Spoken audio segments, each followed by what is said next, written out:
We should have started by now. We're just accommodating the overflow room for extra visitors who have arrived. Okay.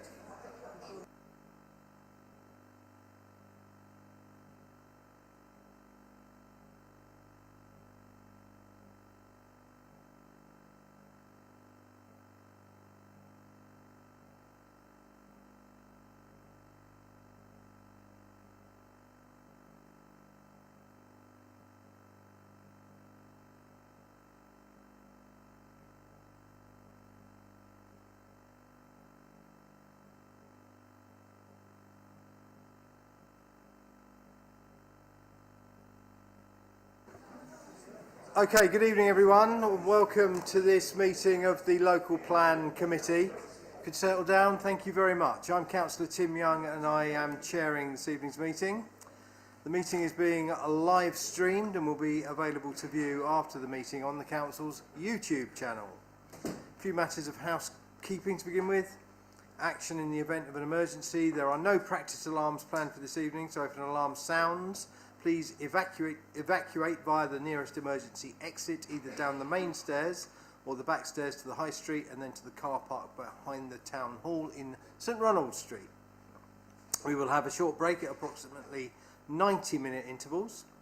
Please, would speakers use microphones at all times and speak directly into the microphone, and would participants please mute the microphones when not speaking. The use of mobile phones and other devices, including cameras, by visitors is welcomed, but you are requested to use them discreetly, not to disturb the meeting, to set them to silent, and not use voice or camera flash functions. Okay, introductions. I will ask each member and officer to introduce themselves, starting with the Deputy Chair to my left. That's you, Vanessa. Oh, hi, Councillor Vanessa Moffat, Mile End Ward. Councillor Sean Kelly, Wivenhoe Ward. Councillor Martin Parsons, Mersey and Pyfleet Ward. Lewis Barber, Lexington Brazier Ward. Andrew Ellis, Markstown Lair Ward. Natalie Summers, St Anne's St John's Ward. Elizabeth Dalakia, Kiemi Greenstead Ward.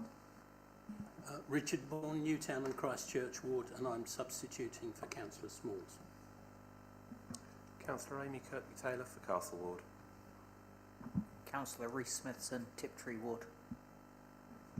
Lucy Massey, Planning Policy Officer. James Hardine, Planning Officer. Simon Cairns, Head of Planning. Sandra Scott, Place Strategy Manager. Karen Barrett, Strategic Growth and Infrastructure Manager. Madeline Rolofsma, Democratic Services Officer. Thank you, everybody. Just to confirm the substitution, Councillor Bourne is substituting for Councillor Smalls. Urgent items. We have got one this evening. The committee has agreed to take an urgent item, agreed by myself and the group spokespersons. A request has been made to the council asking if it would like to be added as a signatory to a Town and Country Planning Association letter, and a response is required by the 18th of February. So we have to take it as an urgent item, which has been agreed. That item will be taken as the last item of tonight's agenda, which brings us on very neatly to declarations of interest, because Councillor Barber, I believe you have a declaration of interest in that item. Yes, because of the correspondence I believe came from Essex County Council, I was declaring non-pecuniary interest by virtue of the fact I'm Deputy Cabinet Member to Councillor Bentley. Thanks. So you will leave the meeting for that item. Thank you, Lewis. So that will be, you can go, the rest of us have to stay. Okay, any other declarations of interest? I see none. Item 5 is the minutes. Can we confirm that the minutes of the meetings held on the 10th of November and the 8th of December are correct record? Is that agreed? Agreed. I see no dissent, so yes, they're agreed. Madeline's nodding, so very happy about that. Okay, it moves us on to Have Your Say, which here we have 6 members of the public wishing to have their say this evening. You will have 3 minutes each, and then an officer will respond, and then you get an extra minute if you require it afterwards. We have 3 visiting councillors, but they'll have to wait until the item comes up before they can speak, and they do get 5 minutes each. And I think Councillor Naylor, Councillor Wright and Councillor Sykes are here to speak on the consultation, item 9, and Councillor Sinex also wants to speak on the urgent item, which will be item 10. Can I point out tonight that there are no decisions to be made on the local plan tonight. The committee is being invited to note where we are with the consultation, and anything anybody says will be noted, and obviously the officer will give you a response, but until we reach decision making in the committee later in the year, we're just noting all the consultation comments at the moment, including those that are made at the committee, so don't expect any decisions to be made about sites or anything else tonight. We're just noting. Okay, let's get our first Have Your Say speaker, which is Councillor Rick Andrew from Wivenhoe Town Council. Is Rick here? Thank you, Rick. Okay, so you have 3 minutes, and a bell will sound after 2 minutes, and then again at the end of 3 minutes. Time will start when you start speaking. Good evening, councillors. I'm speaking as an individual, more importantly as a transport planner with 20 years experience, specialising in sustainable transport in particular. I don't object to the housing allocations as such, they are what they are, but I do have grave concerns about the infrastructure, which I don't believe is adequate at all to support 21,000 new residents. You need much more investment in public transport in particular and active travel to cater for the huge increase of 6,000 new cars to 6,000 for the extra traffic generated by 21,000 new residents, which is estimated to produce 6,000 more cars on the road. This, I believe, is likely to be an underestimate because it relies on 21,000 new jobs being provided, which seems to me to be wishful thinking. But let's stick with the 6,000 for now. The plan repeatedly states, or the sustainability assessment repeatedly states, how important it is, essential in fact, to reduce congestion in Colchester, which, as it says, is already severe on several roads, and as it predicts, without significant reduction, is likely to reach severe stroke extreme levels on many roads, particularly A133, A134. So the only way that it talks a lot about the new residents of new locations using walking, cycling or public transport to get to work or wherever they're going. However, there are serious concerns about those options. Cycling infrastructure is virtually non-existent in Colchester. Only 2% are starting from a very low base. Only 16% of the population don't travel by car. Is that my 2 minutes? 1 minute, okay. And we have a very poor track record of developing cycle routes in Colchester. But my big concern is this claims to be promoting sustainable transport, yet it proposes zero investment in rail. Now, surely we need more frequent trains. One train an hour to most of the stations is a huge deterrent. We need to modernise our bus fleet. We know they're noisy, slow, lumbering old double-deckers. Do not cut it. And apart from, as well on trains, we don't just need more frequent trains, particularly on the branch lines where there is spare capacity. We need a couple of new stations. Stations at Stanway would alleviate traffic on the A12. Station by the garden community would alleviate traffic on the 133. And we need stations to be fully accessible, and they're not. So, is that my time? That's your 3 minutes. Yeah. You will get another minute after. Okay. If you could turn your microphone off for the moment. Karen or Sandra, do you want to respond? Sandra? Yeah, I think we'll note all of those comments, and I think it's just wanted to say that the evidence base doesn't assume that growth can proceed without mitigation measures, and it's based on a vision-led, evidence-tested package. More work will continue on refining that as the work on the plan progresses, and we can consider all of the detail in the representation. Your comments around new railway stations are heard, and it is the whilst new railway stations aren't a commitment in the local plan, it does focus on, the transport evidence focus on accessibility, integrated transport around existing railway stations and mobility hubs to improve links to and access to rail travel and other modes of transport. I think all the matters you raise all need to be considered further as we work further on towards the Reg 19 local plan. Thank you, Sandra. You have another minute, Rick. Thank you. I don't know how many of you've got as far as page 223 of the transport evidence, but there's a couple of tables there which make it very clear that the very lightweight mitigation measures proposed, hubs and so on, will make very little difference to existing car commuters. You need to get 6,000 existing commuters off the road in order to cater for the new people coming in.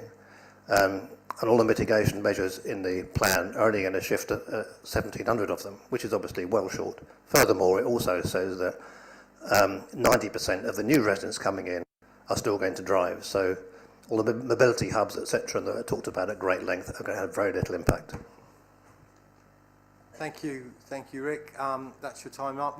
As Sandra said, all the comments tonight will be noted, taken on board, and put into the consultation that the local plan committee will consider over the next few months. Thank you very much. Our next speaker is Sarah Kench from the St John's Residents Association. Sarah, please. Again, you have welcome. You have 3 minutes, and a bell will sound after 2, and then again after 3. Time will start when you begin speaking.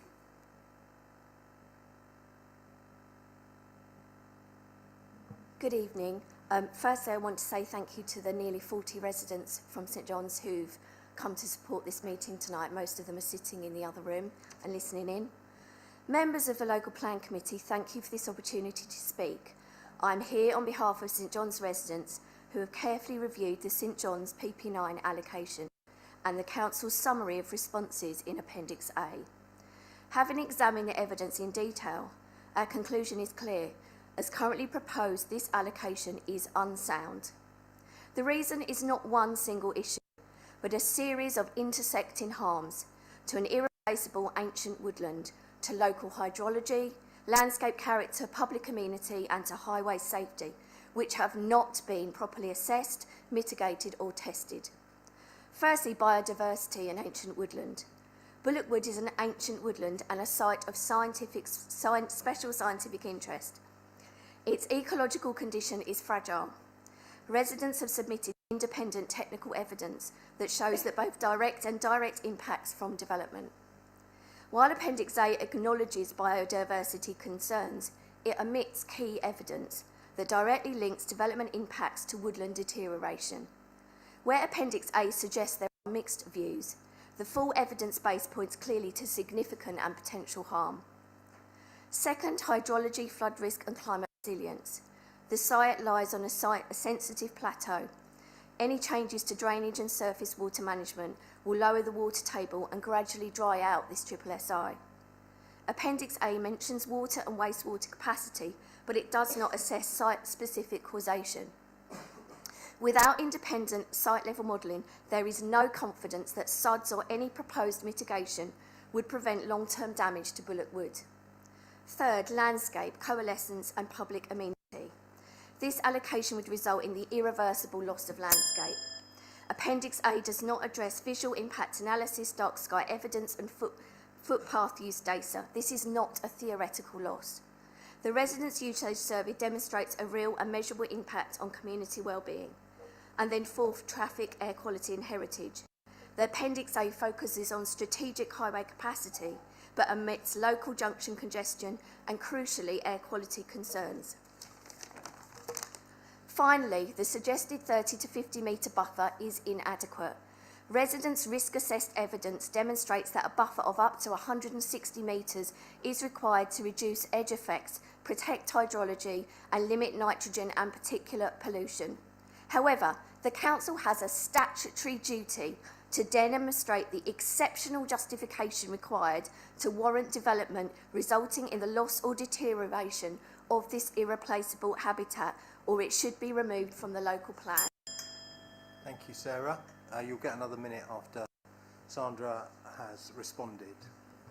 Okay, I'm not going to comment on the points of detail other than to say that I think every matter you referred to has been is covered in evidence and referred to in many of the representations that we've received. I just want to make a general point about Appendix A, which is a high-level summary of the key issues raised in the representations, and it clearly illustrates that for PP9 the common issues concerns people have made. It doesn't attempt at this stage to provide any rebuttal or mitigation to those concerns. And then just a general point that sort of picking up on where the chair started and probably applies to other speakers as well, that the Regulation 18 consultation that we've just completed is a relatively early stage in the planning process. It's not the case at this stage that we've necessarily have all the issues resolved or even know absolutely everything at this stage. Moving forward, all the matters raised in this consultation, whether identified in the appendix specifically or not, will be considered further to help consider and inform what changes are needed to the plan and seek to resolve issues that have been raised as work progresses. Planning's a phased process, Reg 18 followed by Reg 19, examination, and then later through development management. So there are a lot of opportunities for a lot of things to come up, be addressed, be considered, evidence to be found, addressed and dealt with. It doesn't all have to be kind of I's dotted and T's finally at this stage. This consultation is part of that process to help us get there, to get the plan as robust as possible. Thank you, Sandra. Sarah, you have another minute. I was just going to finally say that, and you know, under the National Planning Policy Framework, this statutory duty has to prove that there is exceptional justification to warrant development around somewhere like Bellew Wood that's a triple SI. So unless you're talking about something like HS2 or a new motorway, so far the evidence shows that this duty has not yet been met and therefore it should be removed from the allocation even at this set stage. Thank you. Thank you. As I say, your comments will be noted and taken on board. Thank you very much. Our next speaker is Annette Butterworth, please. Annette, you've heard, got 3 minutes, bell will sound after 2, then again after 3, and then you'll have another minute if you require it after the officers have responded. Time will start when you start speaking. Thank you, Annette. Good evening. I'm concerned with Salary Brook Valley, north of Bromley Road and PP9, as Sarah is. Welshwood Park Association appointed planning consultants Andrew Martin Planning to compile a report, which has now been submitted in the process, and this included surveys by an ecologist, arboriculturist and a landscape consultant. I urge the committee to read this extensive report. Andrew Martin found significant flaws in the assumptions that informed the proposed local plan. Local nature reserves, for instance, of which Welshwood is one, are statutory designations and not non-statutory as stated in the plan. This means that the impacts of the development have not been categorised correctly and are grossly underestimated. Our surveyors also found veteran and ancient trees with a remnant of Welshwood that's not even shown on the plan, and this is a significant oversight. The Forestry Commission has stated that development that encloses a woodland and removes functional habitat links should be avoided. This plan does anything but avoid this. The Forestry Commission now recommends a 50-metre space to be left around ancient and veteran trees, not 15 as in the plan. Over 75% of this land is greenfield and 50% of it is Grade 2 and 3 agricultural land, not 3B as stated in the plan, another mistake.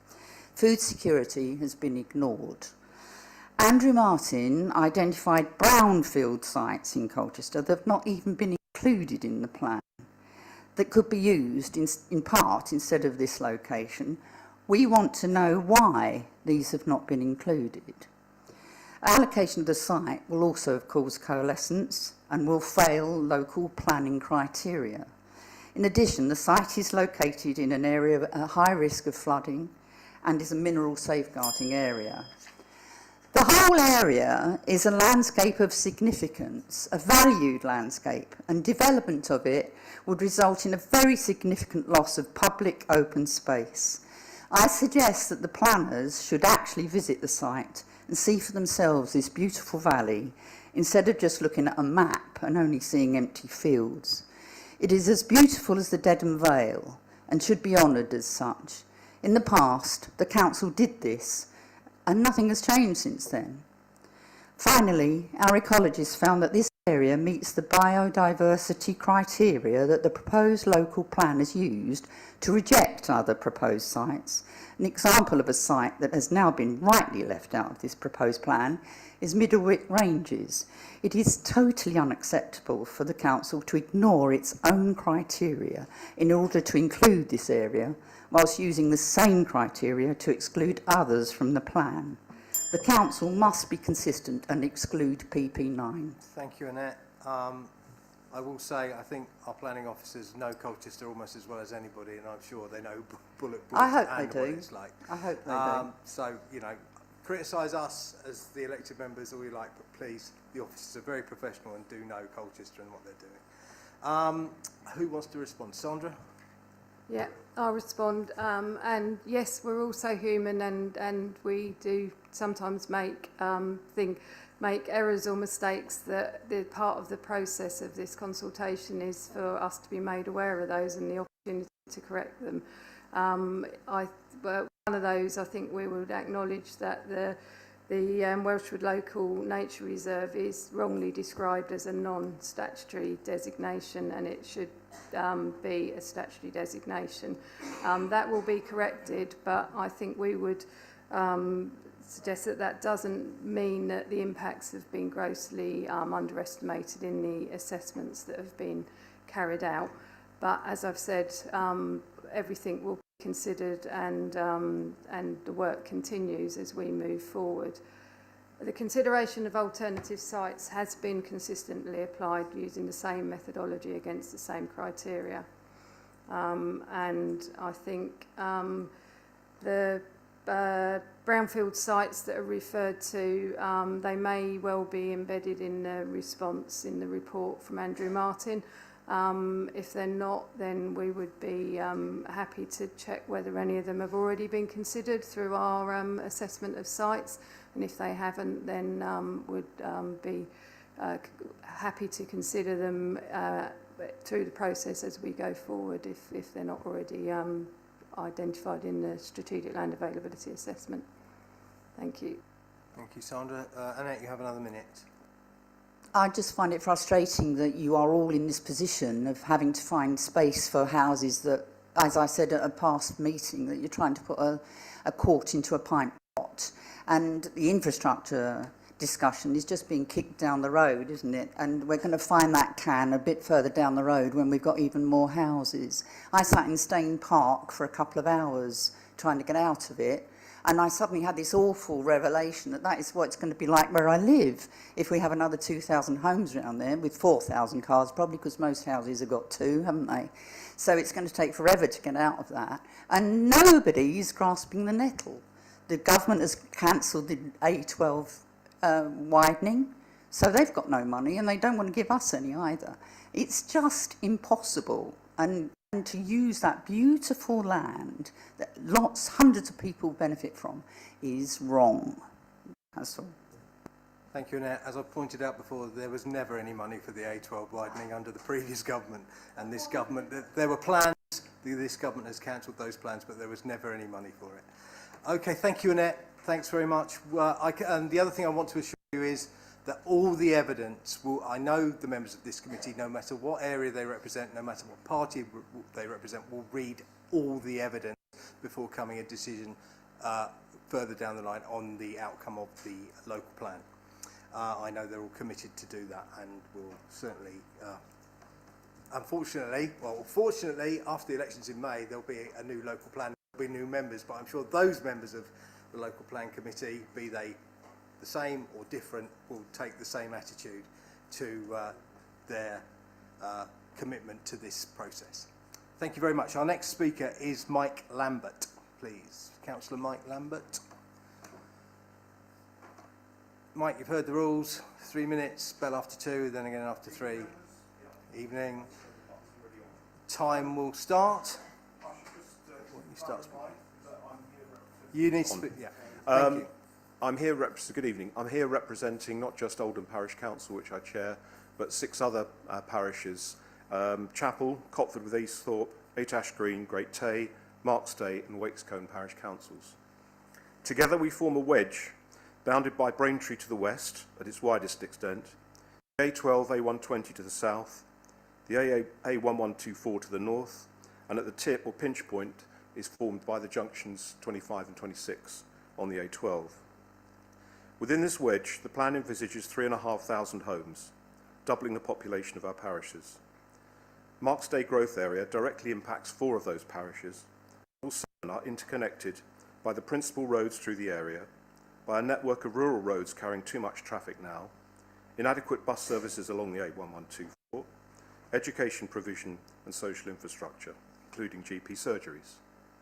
To the west, Braintree are consulting on 6,500 homes at Kelvedon and Fearing, and nearly 3,000 at Halstead, with huge implications for our communities. For these reasons, we believe our parishes need to be considered holistically and not as individual settlements. We have submitted a joint statement and covering letter to the portfolio holder for planning, seeking a positive engagement with the Council between now and the publication of the Reg 19 draft, and await her response. The purpose is to help ensure the draft plan addresses the concerns we've all raised in our individual representations, including how development is phased. There is a great deal of realism and pragmatism across the 7 councils, and our preferred outcome would be we are able to support the draft plan when published, not oppose it. We hope you can endorse this approach. The second issue that I want to speak about is how the Council responds to speculative development over the next 9 months and any potential shortfall in the 5-year housing land supply. All parishes are concerned by the decision in November to grant planning permission for 150 houses at Great Hawksley. The application forms part of a larger site of 400 in the preferred options. As such, it's contrary to the existing local plan, is piecemeal, and sets a precedent for further ad hoc releases prior to the draft plan being published. Furthermore, by granting permission now, it's premature in not addressing the full requirements of the infrastructure and delivery plan and the viability study, as there is no policy in place to secure the level of Section 106 funding required on greenfield sites such as this. The agreed Section 106 package so far is less than 50% of the £40,000 per dwelling identified in the IDP and the viability assessment as needed to deliver the plan.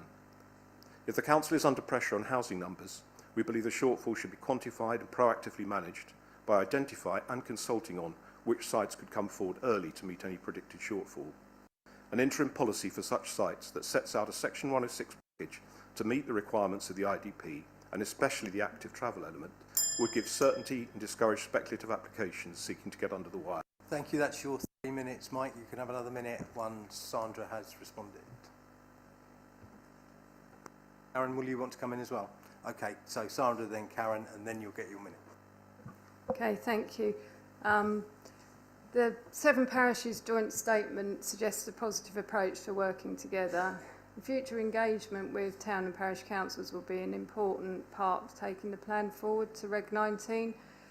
The geographical grouping of neighbouring and connected parishes is a pragmatic approach to this engagement and will be further considered across the whole area, including the 7 parishes you represent. A response to the letter from that you referred to from the portfolio holder will be provided separately, and we're liaising with her on that. Karen may want to add some comments on the next points, but concern about speculative developments understood. Consideration of planning applications is not for this committee, but for the planning committee, so I don't think it's appropriate for me to comment on any specific applications. And then I'll just make a point on your suggested approach for managing the shortfall, whilst it on the face of it is, sounds sensible, but I'm unclear how that can happen outside of the plan making process, and that the need for evidence, sustainability appraisal, consideration of alternatives would still need to apply to arrive at any such interim policy. So I think that progressing with the plan and using the resource to move this plan forward as expediently as possible is puts the council in the best position to deal with speculative development in the longer term. But Karen may have some other comments on that. Thanks. Thanks, Sandra. Karen, please. Thank you. I wanted to address the housing land supply issue and in particular the shortfall. It has been quantified, Mike. There is a 5-year supply statement online, and it's been online since middle of last year. It states that we've got something like 5.01 years of housing land supply. However, and it's a big however, that is based on 920 units a year, and as of last week, our target is 1,300 a year. So we have no 5-year supply. And that was made clear when we deferred the local plan last year, that this was a problem that we would encounter. We've got a public inquiry coming up in March. We're suggesting there that we have a 3-year supply based on a target of 1,300 a year plus a 5% buffer. The appellants are arguing that we've got less than 3 years. Now, Tiptree is a neighbourhood plan area. The draft MPPF does give weight once again, if it's published as it is in draft, to neighbourhood plans where they allocate sites. So I think it's particularly important for that appeal. It doesn't specify that you only need a 3-year supply in those neighbourhood plan areas. I think it adds more weight than perhaps existed before, as currently worded. I agree with Sandra, it's very hard outside of the plan making process to identify sites that we think should come forward in advance of others, because we're looking at things comprehensively, and that is the benefit of a local plan as opposed to speculative individual applications. It's really difficult. What happened last time around when the examination process took 5 years was that certain sites came forward that had been in the Reg 19 document, and members were inclined to approve those rather than risk taking them to appeal, because as we tend to see, inspectors are very strict in applying the SIL regulations and the tests for all infrastructure and other contributions secured by way of 106. So there's a lot of things to weigh up here, but what I would urge is, progress with the plan, and we would certainly want to work with you and colleagues collaboratively prior to the Reg 19 publication. Thank you. Mike, you have another minute. Just quickly, thank you. I take on board the points that have been made. I'm well aware of the housing lands figures that Karen's mentioned. My concern is the short term. I know the plan eventually will deal with this, but the risk to communities is in the short term while there's no plan. I don't believe it's beyond the wits of officers to come up with a way of dealing with that and putting an interim policy in place, particularly if the applications increase and the risk of applications going through now and not meeting the Section 106 requirements for the new plan have a significant effect on whether you'll actually be able to deliver the infrastructure that you want. So I think there is a case for looking at how this is dealt with. And we know just within the 7 parishes, there are 3 or 4 applications either live or being prepared, which put our communities at risk. And we think that can be avoided by taking a proactive approach now and not just waiting for the Reg 19 and hoping that the appeals won't be allowed. Thank you. Thank you, Mike. Can I say your positive and proactive attitude is appreciated by the officers and the committee. Thank you very much. Our 5th speaker is Lucy White. Please, Lucy. You've heard the rules. Won't go through them again, so the time will start when you start speaking. Hello, my name is Lucy White and I'm here with my colleague Sally McManus. I work for the British Horse Society, that's the UK's leading equine charity. I'm also a trustee of the Essex Bridleways Association, the EBA, and a Colchester resident. Sally is the Bridleways Development Officer for the EBA, which has represented horse riders and protected the bridleway network in Essex since 1979. Essex is home to more than 37,000 horses, second only to Suffolk in the East region. That number is significant.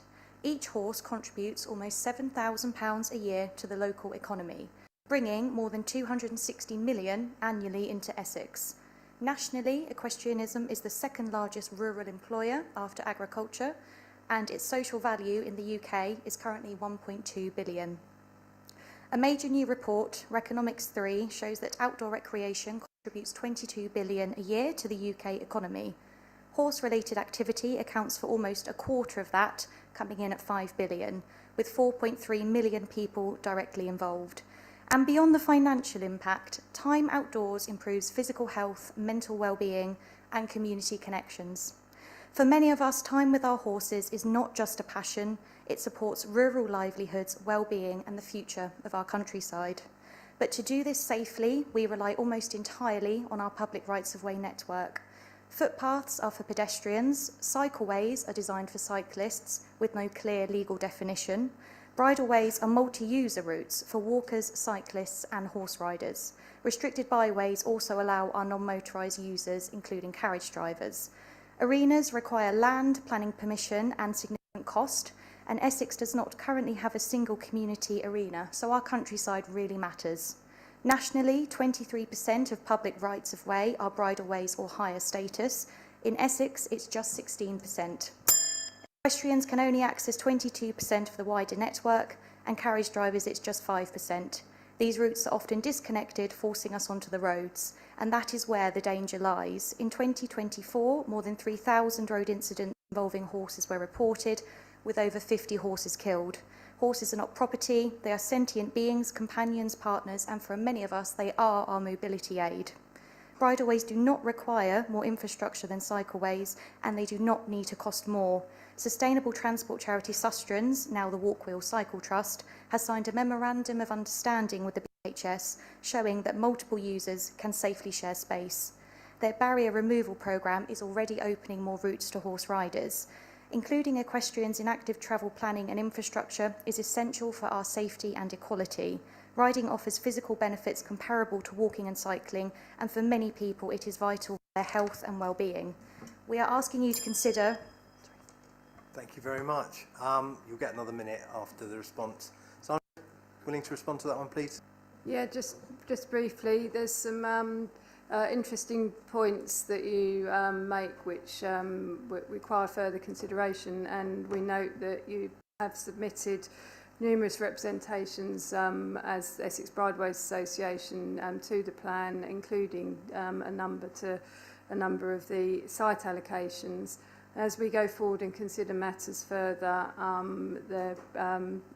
it may be appropriate to have further dialogue on any specific matters which may help inform the thinking on the Reg 19 plan with some of the issues that are raised. I think that's all I would say at the moment. We note the points that have been made. Thank you. Thank you. Do you have another minute, Lucy? Thank you for that. We were really pleased with the level of equestrianism included in the feedback. Unfortunately, we have been completely omitted from the summary of the plan, which I do feel is a major omission that I would like to be reviewed. We're asking you to consider the needs of all residents, to ensure fairness and equality, and to design new infrastructure with every non-motorised user in mind. I want to emphasise the positive impact that equestrianism has on our local economy. It should be encouraged and incorporated into the development to prevent residents moving away to more horse-friendly counties, and because horses are recognised in national policy as vulnerable road users, and equestrian safety is a statutory consideration under the Highways Act and the NPPF. The industry is under direct threat from land being bought for development and subsequently losing access for grazing, stabling and green spaces for riding. This risk is further emphasised by increased traffic on the roads due to continual development. I'm asking the committee to ensure that the next stage of the local plan includes explicit recognition of equestrians and rural active travel. Thank you, Lucy, and thank you for coming tonight and making those points. I must admit, it's made me and probably other members of the committee consider a different aspect to the local plan that we hadn't considered before. But if you could look at the summary and why they've been left out, that would be... Thank you. We will check that. Thank you, Lucy.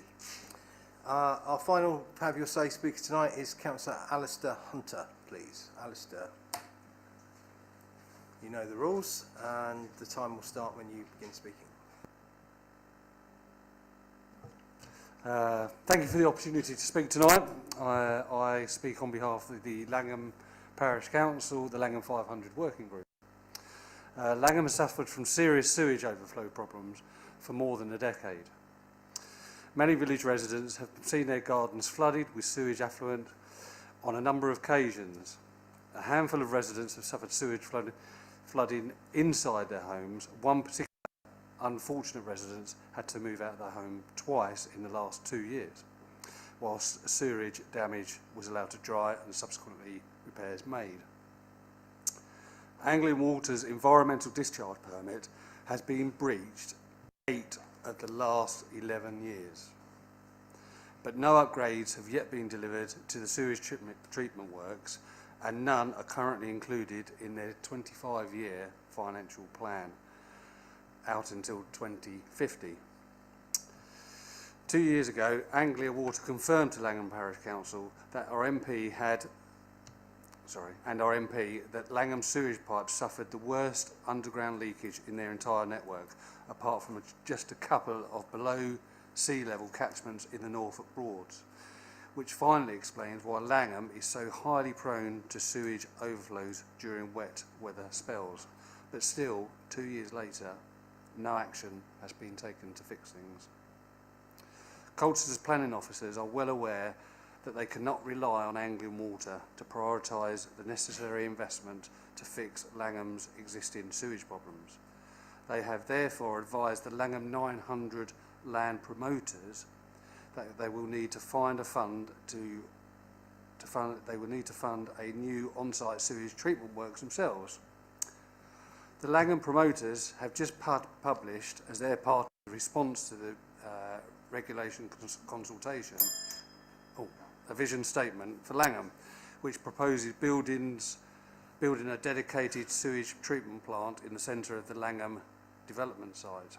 They have also suggested providing a 50-metre cordon sanitaire around the sewage works to reduce the impact of sewage spills on local residents. We are truly shocked and saddened by this awful plan.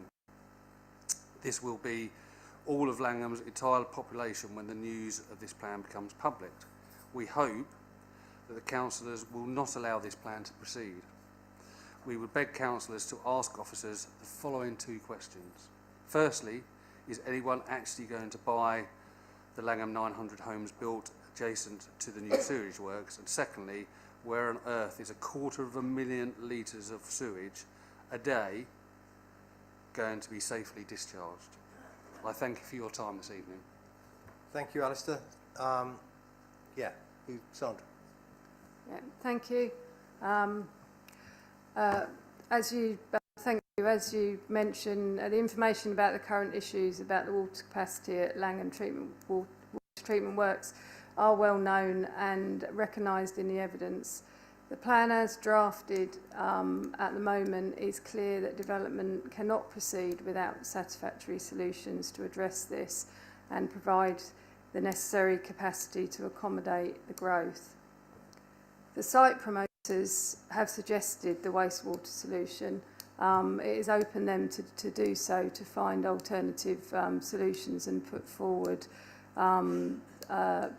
ways of achieving that doesn't necessarily rely on Anglian Water. That's what they've put forward in their representation. It will need to meet the environmental standards and approval from the Environment Agency. And as part of the representation, it will need to be fully considered with a complete understanding of the views from Anglian Water and Environment Agency, including any measures required to manage the environmental and visual impacts of that. So the master plan that accompanies the representation is an indicative master plan, which has no status in terms of what necessarily the way in which the site may go forward. It is to support their own representation.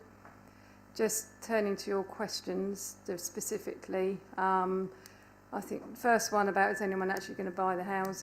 I think if the right scheme is designed and master planned and takes into account that the constraint of the if that were to be the case in a final scheme of a wastewater recycling centre on site, it would need to have the correct and appropriate mitigation and measures in place and the design to be reflected accordingly. No developer is going to want to build something that houses that they are not going to be attractive to sell. And then your second question about where's the sewage going. So matters including sewage discharge and water quality are for the water bodies and the Environment Agency, not specifically for the City Council, but in the context of the local plan need to be considered further with the stakeholders as the plan progresses, and the Council will need to be satisfied that they can be adequately managed and addressed as we progress through the planning process. I think that's all. Thank you. Thank you, Sandra. You have another minute, Alastair? I'd like to thank all of the officers for their consideration and hard work, but this is a very grave concern for us as residents. I do not want to get to a position in however many years' time where I have to stand in somebody's front room digging sewage out the way. And I do hope that it will be taken with the seriousness that we all believe it has. But once again, thank you very much. Thank you, Alastair. And yeah, I'm sure you are also writing to Anglian Water and the Environment Agency, outlining your concerns to them as well, because yeah. Thank you very much indeed. The City Council only has, as Sandra said, so many powers with regards to the local plan. There are other bodies involved as well. Okay, that is all the Have Your Say speakers. We will turn to the subject of the local plan in item 9, but now we've got a couple of other items, important items to consider. So we'll move on to item 7, which is the Dedham Vale National Landscape Management Plan, and I'll ask Lucy Massey to present the report, please, Lucy. Thank you, Chair. I'm presenting the Dedham Vale National Landscape and Stour Valley Management Plan 2026 to 2031, which sets the vision of the area in 2041. Before I go into the plan itself, I'd like to take a moment to clarify the terminology, as not all may be aware of the name rebranding.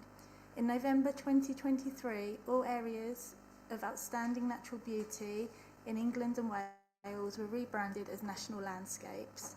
This rebranding was introduced to reflect more clearly the national importance of these landscapes and to raise public awareness in the role they play in nature recovery, climate resilience and public well-being. However, it is important to note that the legal designation has not changed, so the area continues to be assessed as an AONB, and therefore both terms appear throughout this document and others. And so for the management plan, local authorities with land designated as an AONB are required under Section 89 of the Countryside and Rights of Way Act 2000 to prepare, publish and review a management plan every 5 years. The Dedham Vale National Landscape and Stour Valley Management Plan fulfils this statutory requirement for 2026 to 2031. It provides nationally recognised policy guidance and is a material consideration in planning and decision making. The plan looks to a 2041 vision where the Dedham Vale and Stour Valley will be a thriving and resilient landscape where nature, heritage and communities support each other, a place characterised by healthy rivers, connected habitats and sustainable farming practices, an accessible landscape that supports public well-being, local livelihoods and responsible tourism, and an area with protected iconic views, dark skies and preserved tranquility. The management plan is structured around 5 strategic themes, each addressing different pressures and priorities. These are place, focusing on landscape character, tranquility, heritage assets, settlement patterns and the protection of key views. People, improving inclusive access, supporting volunteers, enhancing sustainable tourism and promoting community wellbeing. Nature, delivering habitat restoration, reversing biodiversity loss and contributing to national protected landscapes, nature recovery targets. Climate, promoting climate resilience through nature-based solutions, reducing carbon emissions and planning adaptation measures affecting farming, heritage, settlements and ecosystems. And drivers of change, addressing broader pressures such as planning reform, climate change, infrastructure demands and shifts in land use and public expectations. There are key quantitative commitments and the plan commits to several measurable outcomes, including restoring or creating approximately 715 hectares of wildlife-rich habitat by 2042, increasing tree and woodland cover by 300 hectares by 2050, supporting nature-friendly farming and improved land management practices, and developing and implementing a climate change adaptation plan covering multiple sectors across the landscape. If endorsed, the plan will be taken into account across a wide range of council functions. In planning terms, it holds material weight in decisions, reinforces the statutory duty on authorities to seek to further the purpose of the national landscape, highlights that major development should be avoided in the national landscape except in exceptional circumstances and in the public interest, and requires mitigation and compensation where impacts cannot fully be avoided.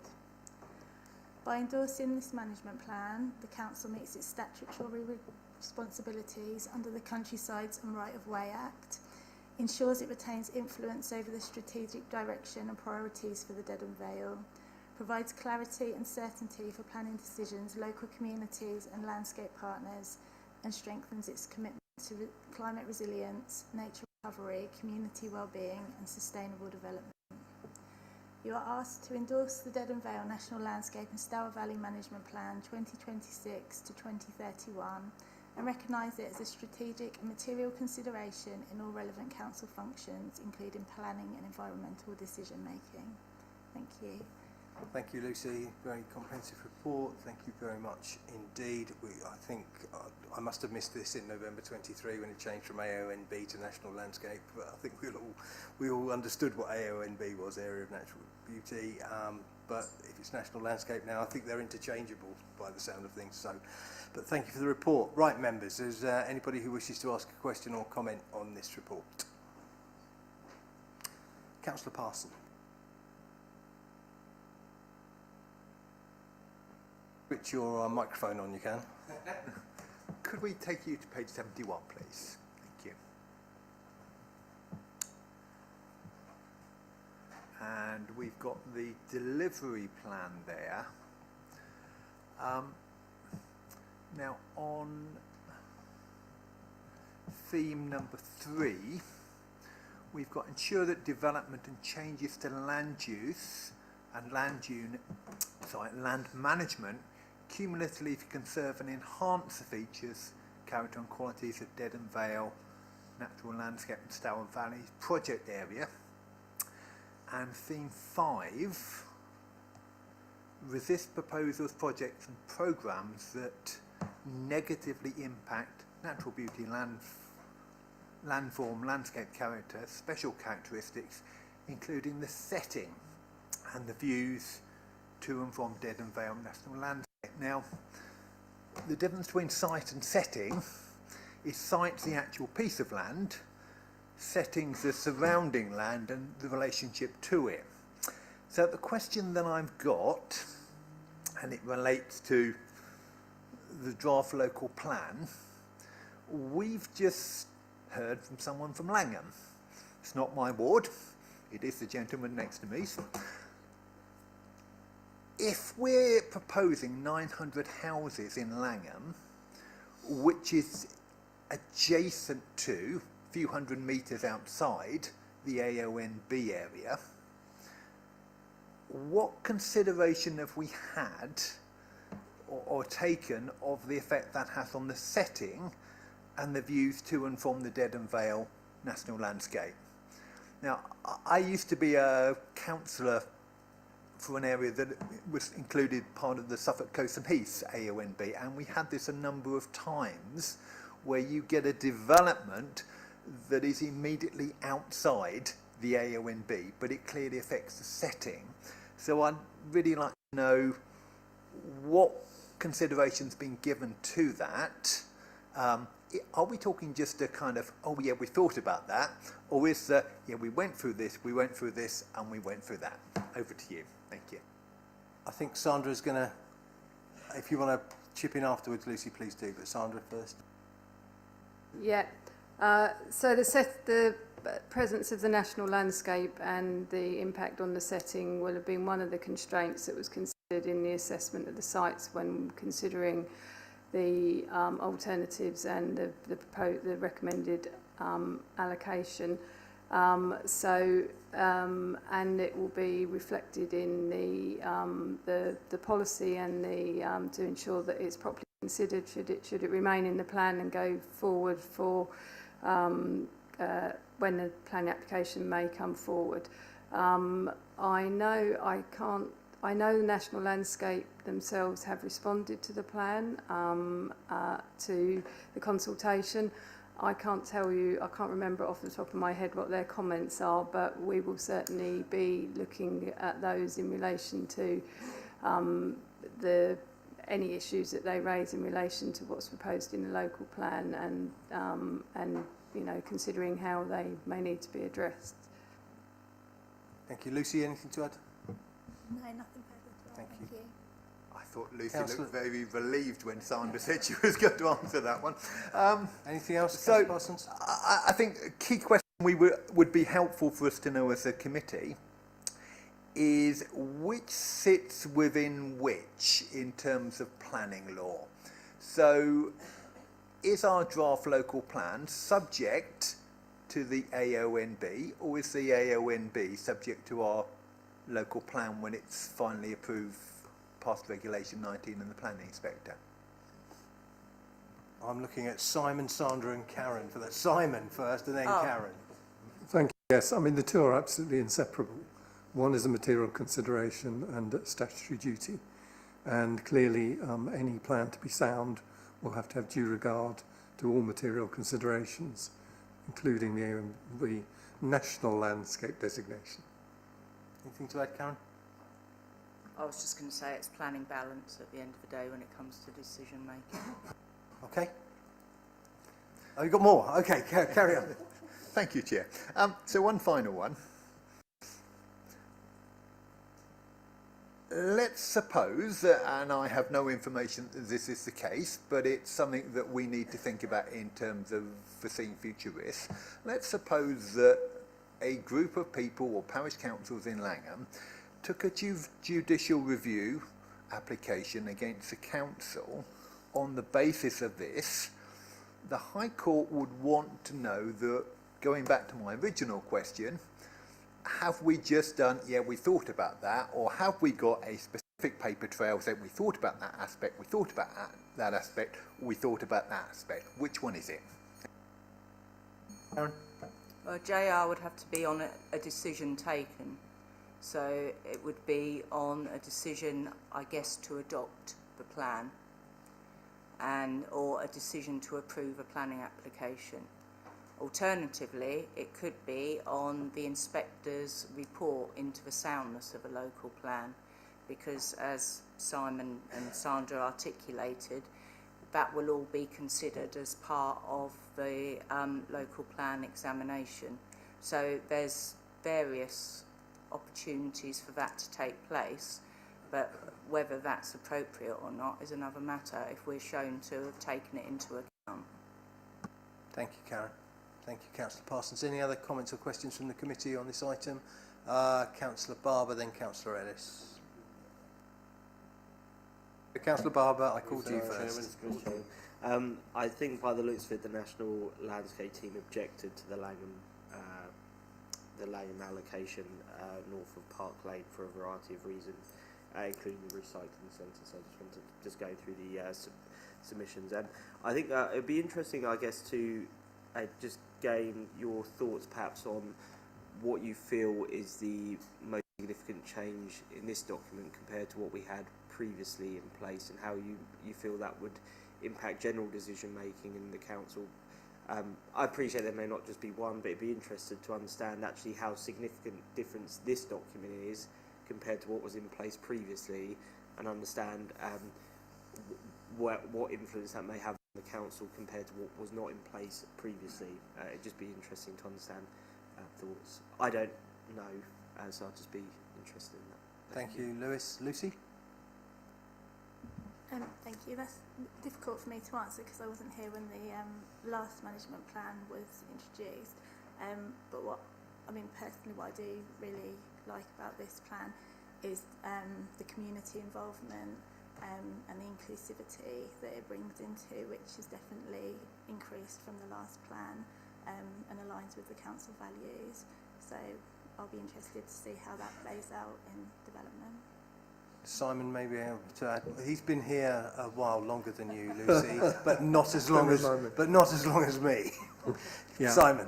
In the intervening period between the previous plan and this one, there's been a change in the statutory duty that applies to the National Landscape, or AONB, insofar as development has to further the aims of the designation. Now, that wasn't a requirement under the previous plan, but is a requirement under the draft plan you have before you this evening. So that is the key change, is that there is a more burdensome duty now imposed than existed previously, and that's reflected in the detailed content of the plan. Yeah, quick. I think for those who aren't aware of Boxford Bridge, that's where that's come out, that duty particularly strongly, where there actually has to actively enhance the bridge. That's a good one, actually. I think that's a very change in emphasis, not just stand by, you actually have to do something to promote improvement. Thank you. Thanks. Andrew, Councillor Ellis, please. I was going to try and be positive, Chairman, say it's actually a really strong vision, and congratulations for producing such a fulsome report. But I would also, in 5.15, it just points out it's relying a lot on partnership working and funding. And I just wondered, I know there is a monitoring process. I wondered if you could expand on or explain the monitoring process a little bit more, how it's going to be measured, and is this something that's going to be coming back to us regularly to see how this is working? Thank you, Andrew. So it's positive, but it's relying, there's a lot of it is relying on partnership and future funding streams, which we just don't know. The question I was going to ask was similar to that, about the monitoring and policing of the plan and our role in it. Lucy? The plan was produced by the Dedham Vale Joint Partnership Committee, so they will be responsible for the monitoring. They've produced the monitoring requirements. I'd have to have a bit of a further look to answer your question, but it will be they that will be responsible for the monitoring, and they have set out some targets in their monitoring commitment to look at. So what's our role, Lucy? What's the role of the City Council in monitoring the plan? We sit on the Joint Committee Partnership, and then obviously everything is reported back to us, and we put in our opinions and influence, and if there were any Is this likely to return to this committee not for another 5 years, or as it rolls along, will we get an annual review of it, or don't we usually? With that, I'm looking at more senior officers. Yeah, thank you, Chair. The reporting generally takes place to the Joint Committee. If this committee were so minded that they would like reporting from that committee to this committee, then we'd be delighted to do it. But in terms of the other contribution we make, of course, it's financial. That the project team are financially supported jointly by all of the authorities in the area, and obviously have central government funding as well. Thank you. Any other comments or questions? No, good. Let's move to the decision, the recommendation, please. The committee is invited to note and endorse the Dedham Vale National Landscape and you're calling it Stour, I always call it Store Valley Management Plan 2026 to 31 and recognise it as a strategic and material consideration in relevant council functions and decision making. All those in favour, please show. Okay, hands down. Anyone against? Anyone not voting? Then that's unanimous. Thank you very much indeed. Which moves us on to item 8, which is the local list. And I'll invite James, who's making his debut at the local plan committee tonight. Pre-match nerves are hopefully settling down. James, if you could present the report, please. Right. Thank you, Chair, and good evening all. This report concerns proposed amendments to the Colchester local list. The local list is a non-statutory register that identifies buildings and places of local historic or architectural interest, which under the MPPF are recognised as non-designated heritage assets. Unlike nationally designated assets, which must meet strict and clearly defined criteria, local listing enables the council to acknowledge heritage value at a local level. This often includes modest vernacular buildings that nevertheless make a significant contribution to the historic character, distinctiveness and identity of the wider Colchester area. Historic England's guidance encourages local authorities to identify heritage assets of local importance so that their significance is properly understood and consistently considered in planning decisions. In Colchester, nominations for inclusion on the local list are assessed the local list selection criteria adopted by this committee in 2019. As detailed in the report, these criteria are intentionally more flexible than those used for national designation. The local list plays an important role within the planning system. The MPPF requires decision makers to take the significance of non-designated heritage assets into account, applying a balanced judgment based on both the scale of any harm and the importance of the asset. This approach is reinforced by the adopted local plan, including Policy DM16, which expects development to conserve or enhance heritage assets, specifically including those on the local list, as part of managing change within the historic environment. Members are asked today to approve the proposed amendments to the local list as set out in paragraph 5.20 and detailed in table 1 of the report. Additionally, the report provides an update since the last local list review considered by this committee in August 2020. At that time, members agreed procedures that included delegated authority to 4 officers to add assets to the local list on an interim basis. This allows officers to identify locally significant buildings quickly, which ensures that the building's significance is recognised early and becomes a material consideration in any application where planning permission is required. As explained in the report, a further update on all assets added since August 2020, including those added under delegated authority, will be brought to this committee for ratification. The 5 nominations presented in this report have been assessed by the Council's Heritage team against the 2019 selection criteria. All 5 are dwellings located along Anchor Lane in Dedham. While this group is limited to cottages, I assure you that future reports will present a more diverse range of assets, including culverts, signposts, and post boxes, outbuildings and other structures that contribute to the local historic environment across the wider Colchester area. The report includes historic cartographic evidence and shows continuity in plot boundaries and settlement form, which strengthens their case for their historic interest. While some of the dwellings have undergone later alterations, such as replacement windows or modest extensions, the key consideration under the 2019 criteria is whether the historic form and character remain clearly legible. In each of the recommended cases, they do. Moreover, many of the later works are reversible, meaning that future proposals could provide opportunities to better reveal and enhance the historic and vernacular qualities of the buildings. Local listing helps secure this by ensuring their significance is identified during the planning process. To conclude, the recommendation is that the committee approve nominations 1 and 4 for addition to the local list, and that nomination 5 is not added at this stage due to insufficient information regarding surviving historic fabric. I'm happy to take any questions members may have regarding the nominations in Table 1 or any other matters. Thank you. Thank you, James. Very clear and concise. Well done. Questions or comments? Councillor Parsons.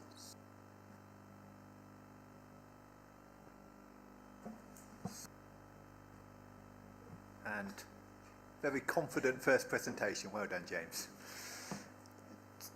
One very minor comment on section 5.16. the Andre and Chapman map of 1777 was actually a sponsored map, which actually means you only got your house labelled on it if you had actually paid towards the map being produced. So yeah, it's positive evidence, but we do need a little bit of caution using that kind of stuff. Yeah. I'm very happy with this. Just a general comment. The local list includes both built heritage but also potentially geological sites, I believe, and they tend to be the poor relation. Could I encourage you to look at British Geological Survey and also the Essex Field Club, who I think have some databases in relation to those. We do actually, for example, in West Mersey, have a fossil sea cliff, which is not noted anywhere as far as I'm aware, but it's quite significant. Thank you. Certainly, yeah. Thank you. Noted. Thanks, James. Councillor Barber, please. Thank you, and thank you, James, for the presentation. How does the council become aware of properties out of interest? Because this indicates, do people come forward? Do people generally see that as a positive thing? They're getting their property locally listed. It'd be interesting to understand a bit about that. And also on everything's very good, so that's why I guess I'm not really commenting much on the detail of the report. But I'd just be interested. I'm not sure if it's you, James, or other officers, about the backlog point, and just to understand a bit further about what's happened regarding that, what's changed that means we can now address that a bit more thoroughly. It'd be useful just to understand a bit more information about that. Sorry, I don't like just then asking a question in the sense of a negative thing, but it was just a very good report in general. Thanks. Yeah, certainly. To your first point, how did the council know? Two ways mainly is that we get nominations from members of the public or others involved, neighbours, or when our officers go for site visits and they take notes or photos, and then that will usually be discussed for their significance, and that'll be sort of an evaluation they make. And the backlog, to your second point, from my understanding, there was just a lack of, since August 2020, when the local list was last reviewed, there was a lack of continuity in the process. From, I believe the lead officer was our previous archaeological advisor, who ended up leaving, and I think as well, during the intervening period, you had COVID and other issues, which meant going to visit these considered assets and buildings and structures was just not possible anymore, alongside other planning issues and lack of capacity. And then the process is restarting now because I've just joined, joining our historic buildings and areas officer as a conservation officer, so I'll be sort of leading on this for future reviews. Lovely, thank you very much. Thank you. Any other comments or questions from members of the committee? Councillor Ellis and then Councillor Kirkby-Taylor. Yeah, just a question. You were mentioning, James, that it might be an opportunity to put things right that might not be right at the moment. So people may have changed their windows or what have you. You might not like them because they're plastic or what have you.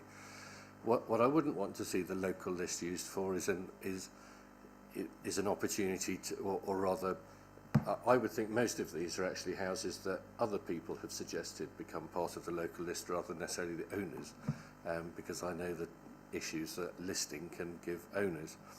So whilst it might be an opportunity to gently encourage people to do things as they ought to be, I wouldn't want to find that the local list always leads to listing. I'm assuming we're not looking to try and force people to put things back to what we think they should have looked like in 1777 or whatever.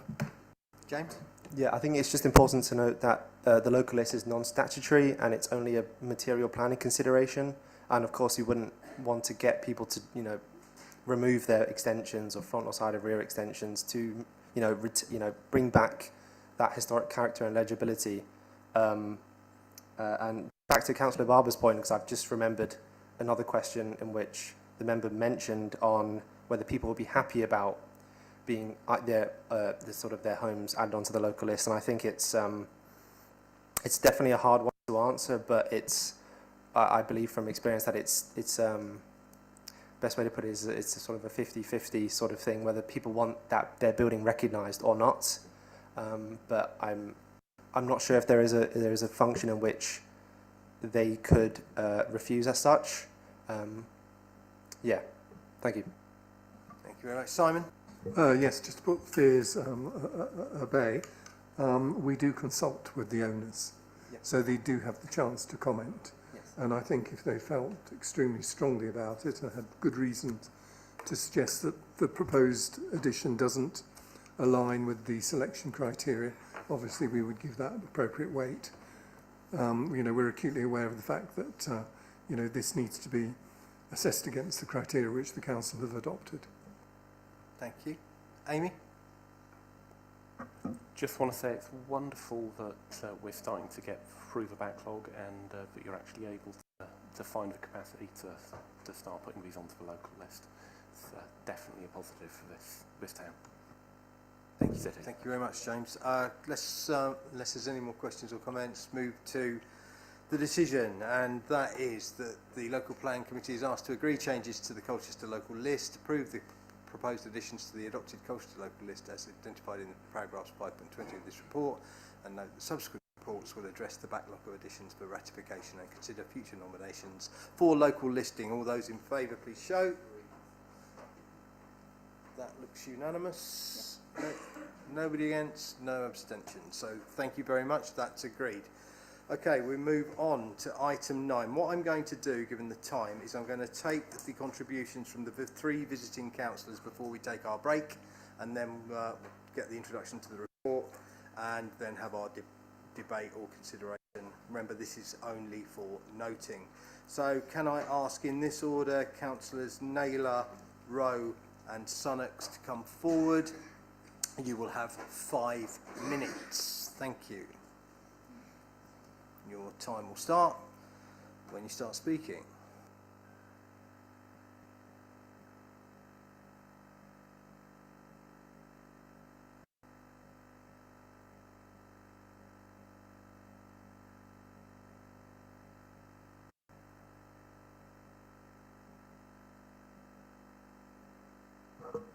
Thank you, Chairman. Just to clarify that I'm Councillor Naylor from Lexton and Braithwaite Ward. Thank you for the opportunity to speak to the committee. I just want to observe it would have been fairer if this item had been heard first, given the number of public speakers we had, and I just want to thank them for bearing with the process and remaining to hear this item.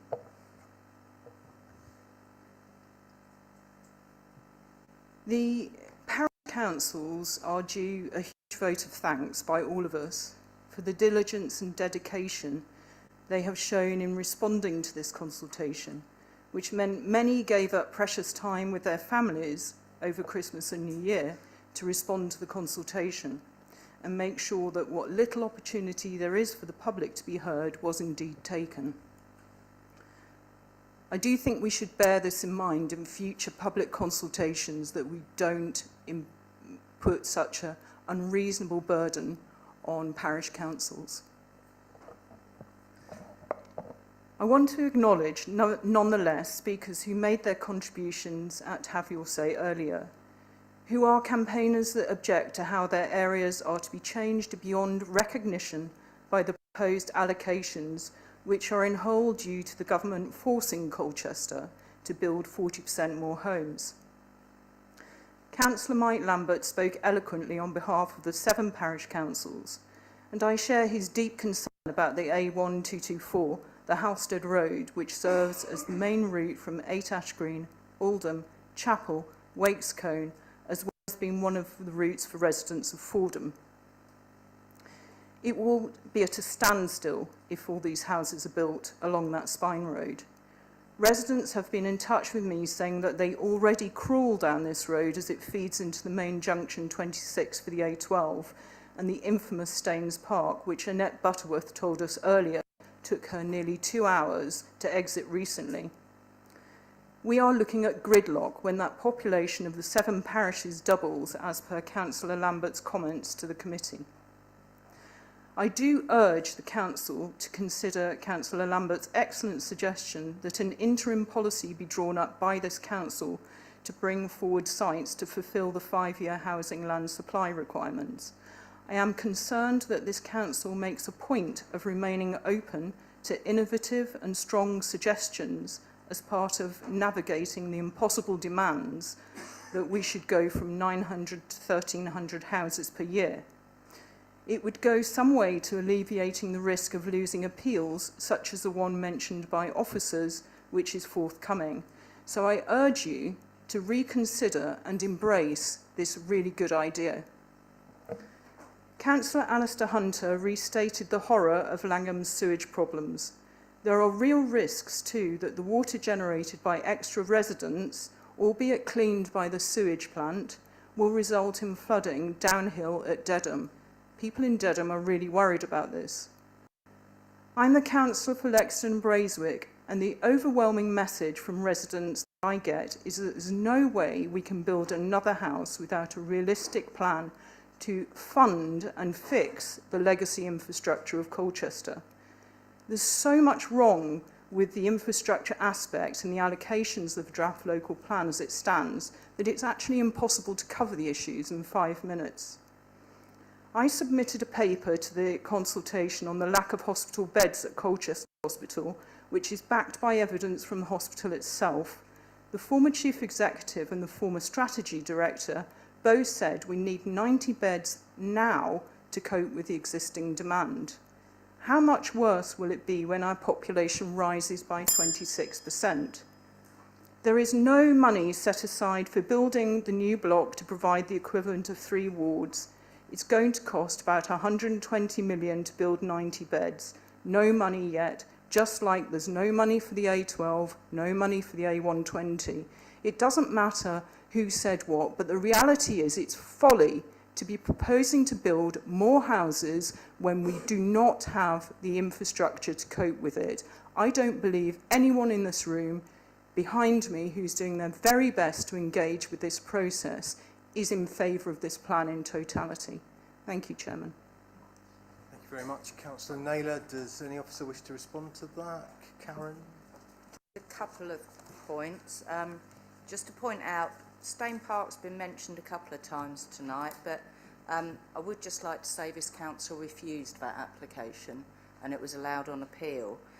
We refused it partly on highway grounds, so that's just on record. I don't think we can implement an interim policy which allows certain sites to come forward early. I don't know how we can do it outside of the local plan processes. I'm open to innovative ideas though, so if Mike has got a way around it, then Mike, please let me know and we can certainly discuss it. That was, I think, my only comments on that. But I think any interim policy, as far as I'm aware, would have to go through the same consultation and examination that the local plan is going through. Thank you. You do have another minute, Sarah, if you want to use it. Thank you, raise a Chairman. point of order, Chair? You can. Councillor Bourne, which point of order is it in the Constitution? It's the meeting procedural rules, paragraph 4, which states that a visiting councillor has 5 minutes to contribute, but can play no further part in the meeting. I did check with Madeline before. There is no provision for any Councillor follow-up. Naylor spoke, and I was advised that she does have another minute. So you don't? No, absolutely not. Sorry, you don't get another minute. Thank you, Councillor Bourne. Seems very petty, but thank you, Chairman. Apologies to Councillor Bourne, who's terribly offended. Thank you very much. Councillor Rowe, please.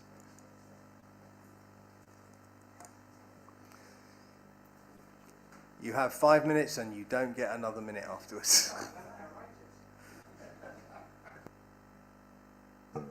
Thank you, Chair.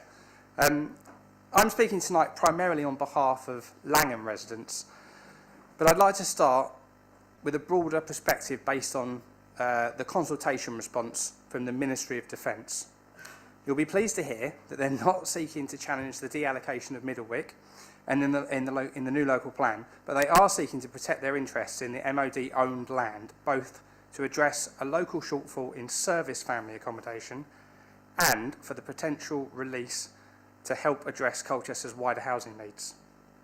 The representation includes this, and I quote, we are We also raise significant concerns regarding the spatial strategy's over-reliance on large, complex strategic allocations in village locations, which introduces substantial delivery risks. We estimate that 2,970 to 3,695 dwellings from major strategic allocations are at medium to very high risk of non-delivery within the local plan period. The plan requires greater flexibility, contingency planning, and more diverse range of sites, sizes and locations to maintain housing supply resilience as supported by the NPPF. This at-risk total surely includes the Langham 900. We've already heard a previous speaker with regards to the sewage delivery, Councillor Alastair, challenge in Langham, and I'd like to highlight three other deliverable challenges affecting Langham. I mean, there's many to raise, but ultimately I'm going to try to focus on these three. So the A12 access to Langham. Anyone who uses the A12 northbound slip road entering Langham knows just how potentially dangerous it is today, even without massive village expansion. This is totally ignored in the promoter's junction modelling report, which concentrates almost entirely on the local road junctions within Langham, rather than junctions within the strategic road network. Appendix E does briefly mention the northbound off-slip from the A12, but it completely omits considerations of the immediately adjacent on-slip entering the A12 from the large service station, breaching current UK safety standards in the design manual for roads and bridges. An expensive junction redesign will clearly be required to safely support vastly increased traffic flows into Langham. Secondly, Langham Primary School. Essex County Council's consultation response raises specific concerns as follows, and I quote, "The village school, Langham Primary, has insufficient site area to facilitate significant expansion. The smallest new school supported by Essex County Council in two forms of entry. However, the establishment of a new school would create the excess capacity, which may be to the detriment of other local schools. At this stage, significant concerns are raised on education terms, and if the site is to be progressed as part of the pre-submission plan, then a clear plan to provide sufficient places and a fully funded solution needs to be found. So, 900 new homes will destroy the existing school, whilst not being enough to properly fill a new replacement school. So instead, more kids will need to be driven or bused into Langham from Colchester to fill any new school. That seems incredibly inefficient and entirely contrary to the sustainable transport and net zero goals that we have as a council. And the third point is the sustainability failings, that Langham's distance from Colchester, together with the lack of local village facilities and services, renders the site unsustainable in planning terms. Proximity to the A12 transport corridor does very little to properly mitigate Essex County Council. Essex County Council have recommended that all sites included in the local plan be assessed now during using the Department of Transport Connectivity tool. Use of this tool will soon be mandatory in the NPPF, and it will properly highlight Langham's poor connectivity and unsustainability for sustainable development. The promoter's vision document for Langham 900 site offers no evidence of effective mitigation of these sustainability concerns. The proposed dedicated cycleway and walkway along the south boundary of the site doesn't even scratch the surface of Langham's poor connectivity with essential travel destinations for work, school, shopping and healthcare. To conclude, Langham is not a sensible location for strategic growth to meet Colchester's future housing plans, so please think again. Thank you, Councillor Rowe. Chair. Now you've had your 5 minutes, so Councillor Sunnox, please. You will also get 5 minutes and 5 minutes only, and you'll get a bell after 4 to let you know you've got a minute left. Thank you, Chair. I'll try not to use 5 minutes, as it's a long meeting. I feel very sorry for officers having to summarise so many comments, and I think you have to look at the actual comments to get the meaning. And I've looked at a sample. I can't say I've been through all 3,000, but there are 2 points to make. First is that 3,000 is a lot of comments, and I think it sort of seems to be presented as an engagement success for the plan. But actually, if you look at the comments, there's huge levels of concern. And the biggest area of concern of all is infrastructure. And what I'm here to do tonight is to push that we have in the Reg 19 plan a proper infrastructure budget, which is properly discussed.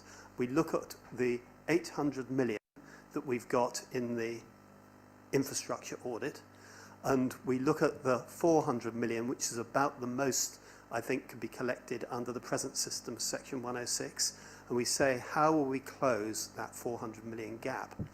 Can we do it by reducing the burden on developers, so that we've got more there we've got more capacity to collect? Do we need a SIL, a community infrastructure levy? I strongly believe we do. I think section 6 is far too complicated and fragmented to get the sort of money that we need. And then there's the big infrastructure, the hospital and the roads and big public transport schemes are just way beyond anything that can be generated by developers. So let's say that those are ruled out of the 800 million budget, and we work and we use the plan as a lever to get central government to contribute. That's all I want to say. Can we have an infrastructure, proper infrastructure budget in the Reg 19 plan? Thank you, William. I'm going to ask the officers to comment on both Councillor Rowe and Councillor Sonex. Karen, are you going to? I can certainly start. Thank you. In terms of the MOD, I'm tempted to say they would say that, because I've only ever known developers or land promoters say another site isn't suitable because they want their own to come forward. So I suspect there's some motive behind that. The local plan, I can assure you, does include a proportion of small and medium-sized sites. I think we're required to provide at least 10% on small sites, so that's already in the plan to ensure that there is a mix and flexibility around the type of land that will come forward. In terms of Councillor Sunnock's comments, we have started looking into SIL. That's certainly something. We might even have a paper at the next committee outlining a possible timeline for that. And Sandra's been asking at a national level about how we time that alongside the local plan. I think it's a good idea to, like you suggested, to rule out some of those big ticket items. Developers and the council alone can't fund some of those, and they shouldn't fall to just one local planning authority to fund. They're bigger than that, bigger probably than any mayoral seal that might be introduced as well under the new setups. So yeah, I think we're certainly talking along the same lines when it comes to infrastructure. Does any other officer wish to comment? No. Thank you, William. Thank you. Okay, we're now going to take the break. So we will have a break of 10 minutes. Can you be back in your seats, please? You can read Councillor Smith's comment after the break. By 7:45, please. Thank you.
Okay, we're all back in our seats, members of the committee, so we will resume the meeting and the recording, which Matthew is going to do. Thank you very much. We're back in the room and resuming the meeting on item 9.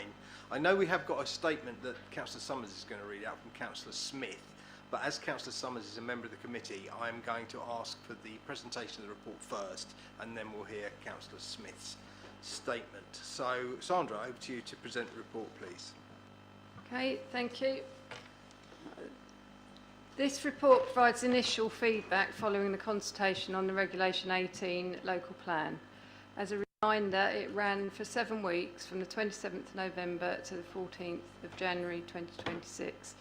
It's for information only, and as the Chair's mentioned a few times, it's not seeking comments or views on the issues raised at this stage.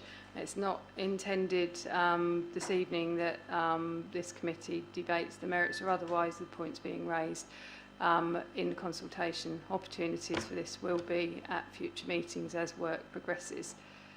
Approximately 3,300 representations were received from just over 1,200 respondents. As confirming of all the representations on the consultation portal was finalised, some submissions were broken down further to individual policies, particularly those that had been submitted by email. So that was a manual exercise carried out by officers. So for example, one representation, which was part of a larger submission, has now been confirmed against the glossary.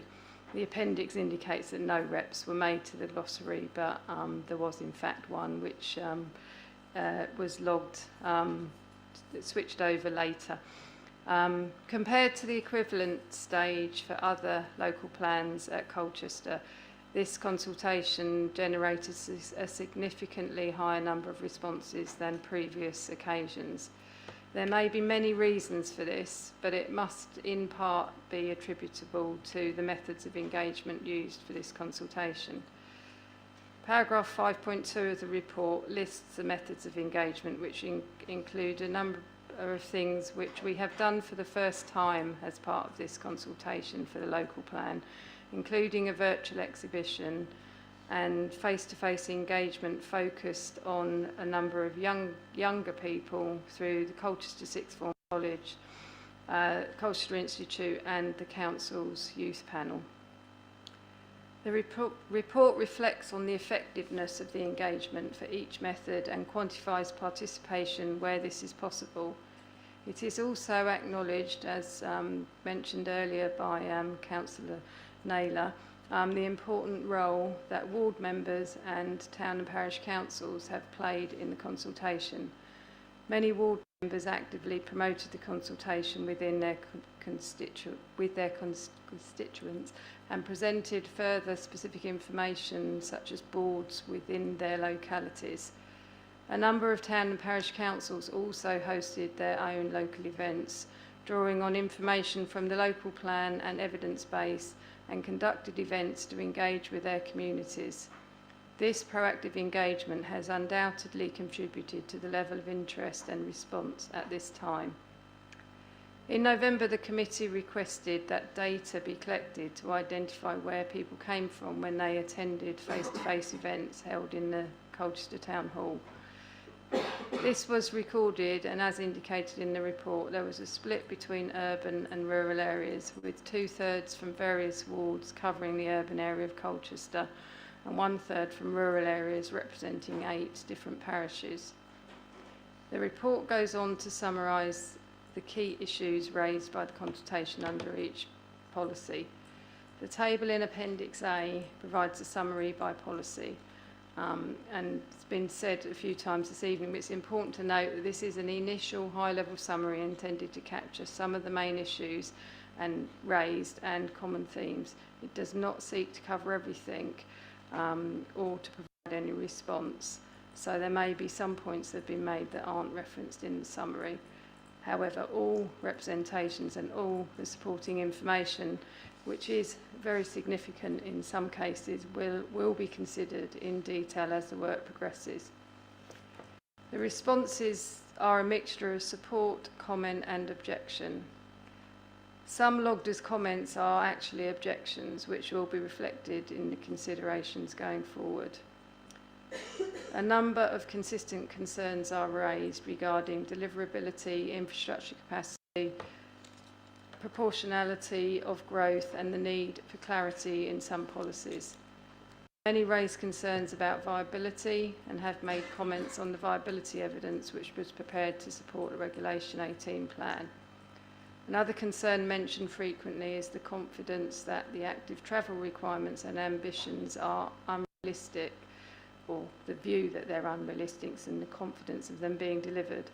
In many areas, given the current network capacity and availability of public transport and infrastructure to support that. Some representations put forward new sites. These will be assessed and considered, and a report on these will be presented to a future local plan committee meeting. Whilst the focus of a significant number of the representations is about the scale, location of housing and the capacity of the infrastructure and the confidence of this being delivered satisfactorily, other matters raised include details related to biodiversity net gain and environmental net gain, flood risk and sustainable drainage, net zero and sustainable travel.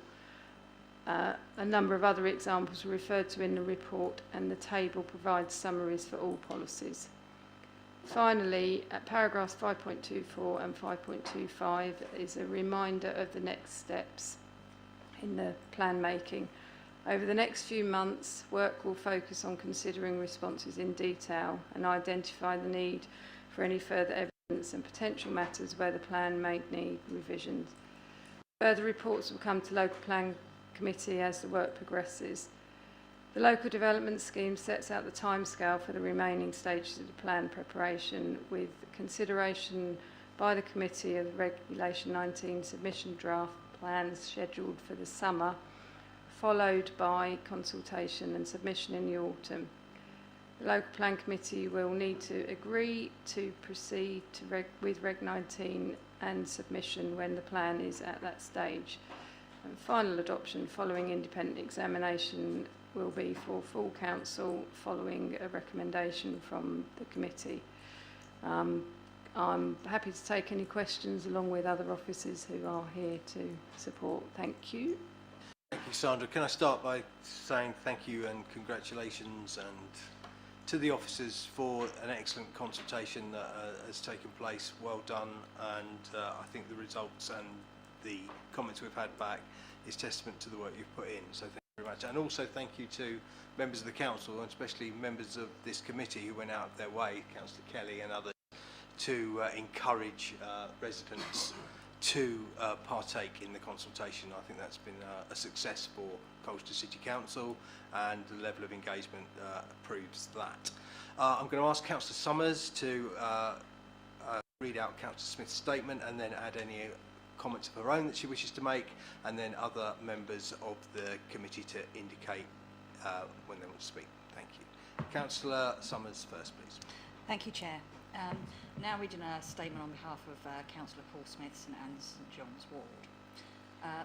Firstly, can I say that I regret I'm not here in person. I'd arranged my diary so I could have made the original date and was unable to rearrange things when the date changed.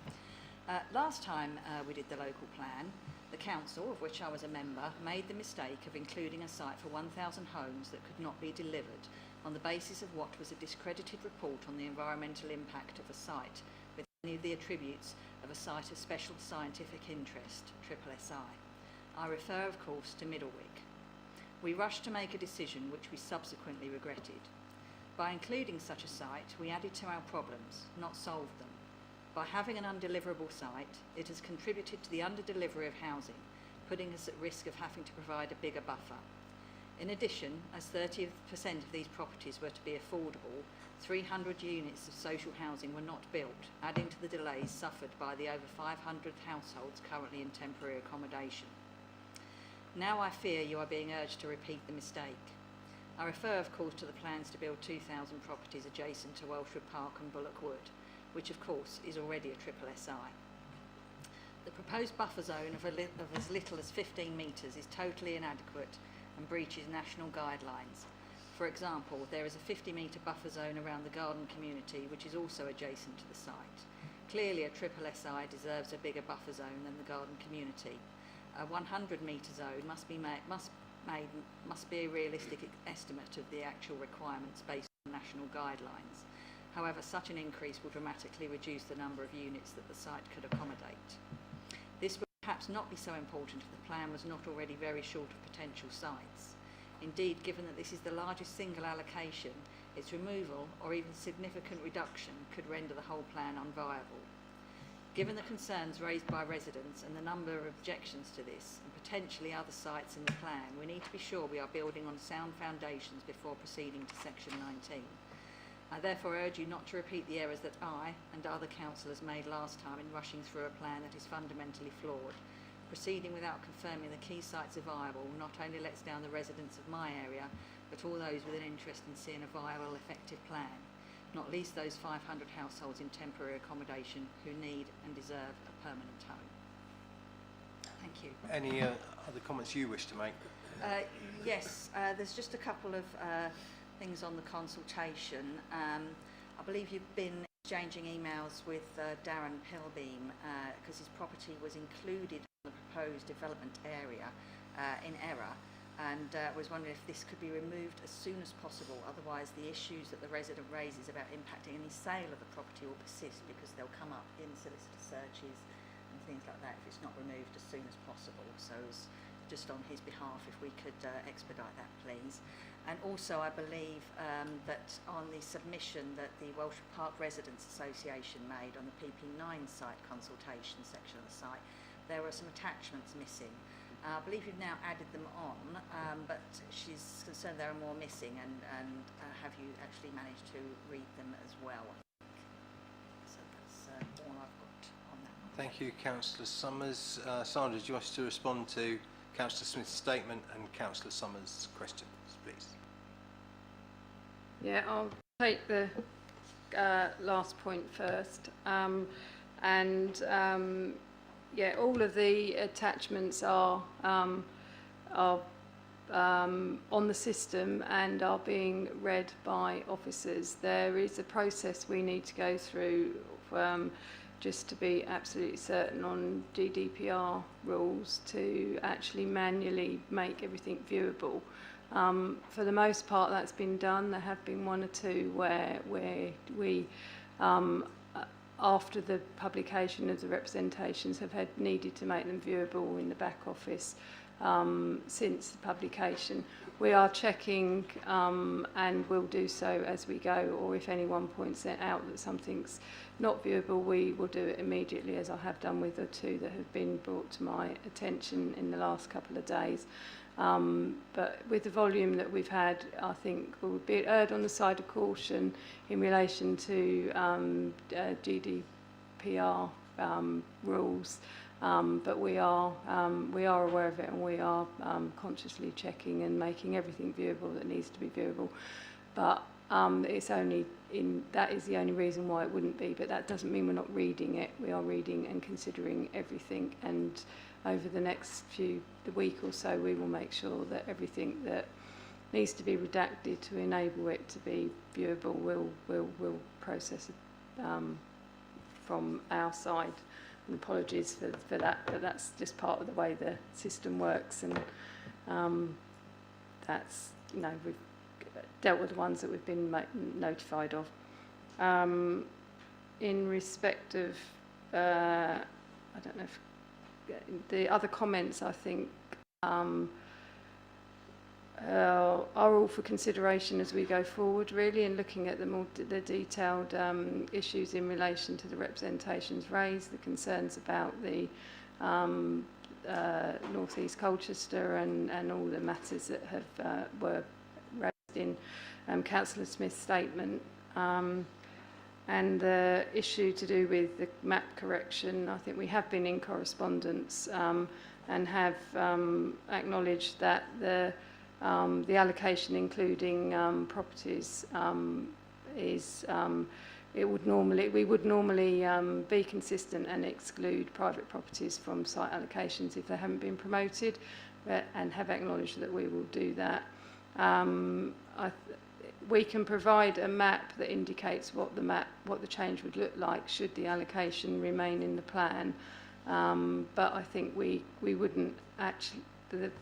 What the final plan looks like needs to come at the stage at Reg 19, because it needs to reflect the consideration of everything and the comprehensive approach to the changes that are being made to the plan. But we have acknowledged with the individual that is something that will be corrected. Thanks, Sandra. Yeah, just said if that could be maybe have a letter or something explain that it's in error if this is picked up should they decide to sell the property before the corrections made public. Thank you. Thank you. Councillor Barber. Thank you, Chairman. Thank you for the report this evening on the consultation feedback.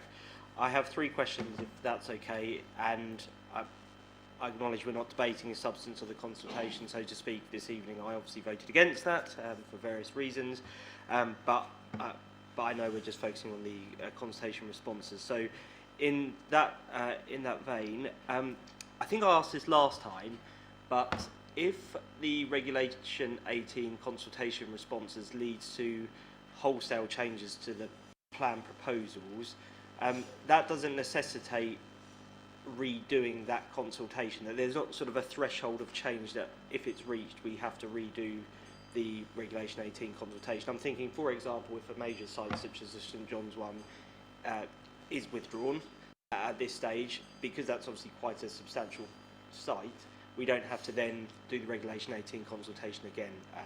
So that would be the first question. If it's probably easier if I just run through all of them, if that's okay. If similarly, excuse me.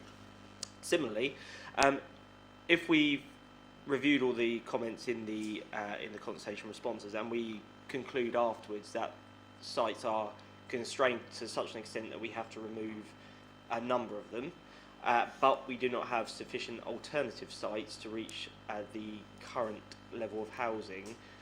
What I appreciate this is a hypothetical situation, but it is just to understand what the different options are.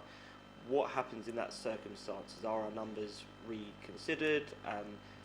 What happens if we just don't have enough landowners putting forward land to meet the number of sites required? Sorry. And then probably my main question is, going forward, we are imminently going to have a decision from the government on LGR and the proposed number of unitary councils that will be in place for Essex from next May, albeit in shadow form. From next May, we're going to be seriously constrained compared to now, when the shadow authorities are in place and the Secretary of State's issued his various orders on what we can do, he or she, of what we can do. We obviously have these consultation responses. One does cite about, at least one cite around the material impact on the local plan that will bring, what impact that has on our decision-making process. I appreciate we have to go through the current law as it is, and no decision has been made at LGR, but it just does feel slightly unusual that very soon we're going to have a dramatic change in our structure. We're not going to exist soon, and we're not really talking about it here. And I appreciate we have a role to play, but I just do feel maybe that needs to be a discussion soon, because we're going to be considering these consultation responses, and we're sort of doing an isolation of a much wider picture that's happening. So I just want to understand, how are we thinking about that? When the joint committees come into place very soon, are we going to be updated as to some of those discussions happening? Because in those meetings, there's going to be discussions around joint working across the North Essex authorities, and that could be one discussion, and we're going to be having another discussion here, but there could be an information gap. So I think we might just need to bear that in mind, when we're considering consultation responses, and also what we're going to do next as a wider point. That was the only place I could really fit that question in, just about. So thank you for the indulgence, Chair. Thank you. Karen. Thank you. There won't be another Reg 18. There's not time in the current system. If we can't progress to Reg 19 in the summer, we fail, and we then move to the new system. The regulations we don't know about yet, so the details, we've had some but not all of them. What happens if we haven't got enough land? Same answer. We default to the new system. So we'll have to go through a gateway process, notifying the planning inspectorate, and that will start next year sometime. So we're waiting for the details around the new plan making system. In terms of LGR and next May, by next May, us, Tendring and Braintree all intend to have submitted local plans under the existing system. Malden, I don't think, are in that same boat. But Braintree and Tendring are about to carry out their Reg 18 consultation, and they are being ambitious and aiming to submit before the December deadline as well. So that will put us all in a very similar position if that is the case. I think all North Essex authorities are probably aware of the need for a spatial development strategy once the mayoral authority comes into being. At the moment, the draft information says that a spatial development strategy will last for 20 years. I think the feeling is that isn't long enough, because to have any real impact on local plans needs to be for a longer period. So the thinking is they'll probably be for 30 years, and what we want to do is be in a position to have an adopted local plan, so that the first, and that probably goes for our neighbouring authorities as well, the first spatial development strategy, at least the first 15 years, will be informed by our local plans, and then the second 15 years will direct our local plans, including the distribution of housing. And I think in North Essex, so whatever the configuration might be, we share the same sort of aspirations in terms of what that SDS should do and how the North Essex area should be treated going forwards, and particularly in terms of meeting housing need. Thank you, Karen. You didn't mention Uttlesford, which is the other possibility. Do you know where they are with their local plan process? They've just adopted one, so they're in a good position, having not been for a considerable time.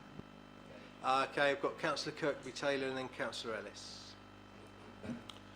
Thank you. It's very interesting. There's a lot to take in. A summary of responses received is useful. I think that it highlights throughout the report there are concerns over the issues of infrastructure. I think we can take that as reassurance that the officers have heard this and are going to be thinking hard about potential solutions. That's excellent. One thing I did want to ask about, point 512 on page 169, highlights that the public are strongly in favour of providing stronger environmental protections than statutory minimums. Would it be possible for us to include this as evidence in our upcoming response to the new NPPF consultation? And likewise, thinking in the other direction, are we going to include any of the more positive elements of the new system, particularly thinking about design controls above that we've previously included, traditional vernacular architecture and shop signage and other things that we haven't previously been able to control? Thank you, Amy. Karen? I'll start by saying we've got to take a really good view about what the NPPF is suggesting in the direction of travel and reflect that in the local plan. And there's certain things like, no more supplementary planning documents, I should say. So how that impacts on the local plan. So certainly there's things that we can include from one and into the other and to inform our response. In terms of the detailed design, I will pass that to Simon.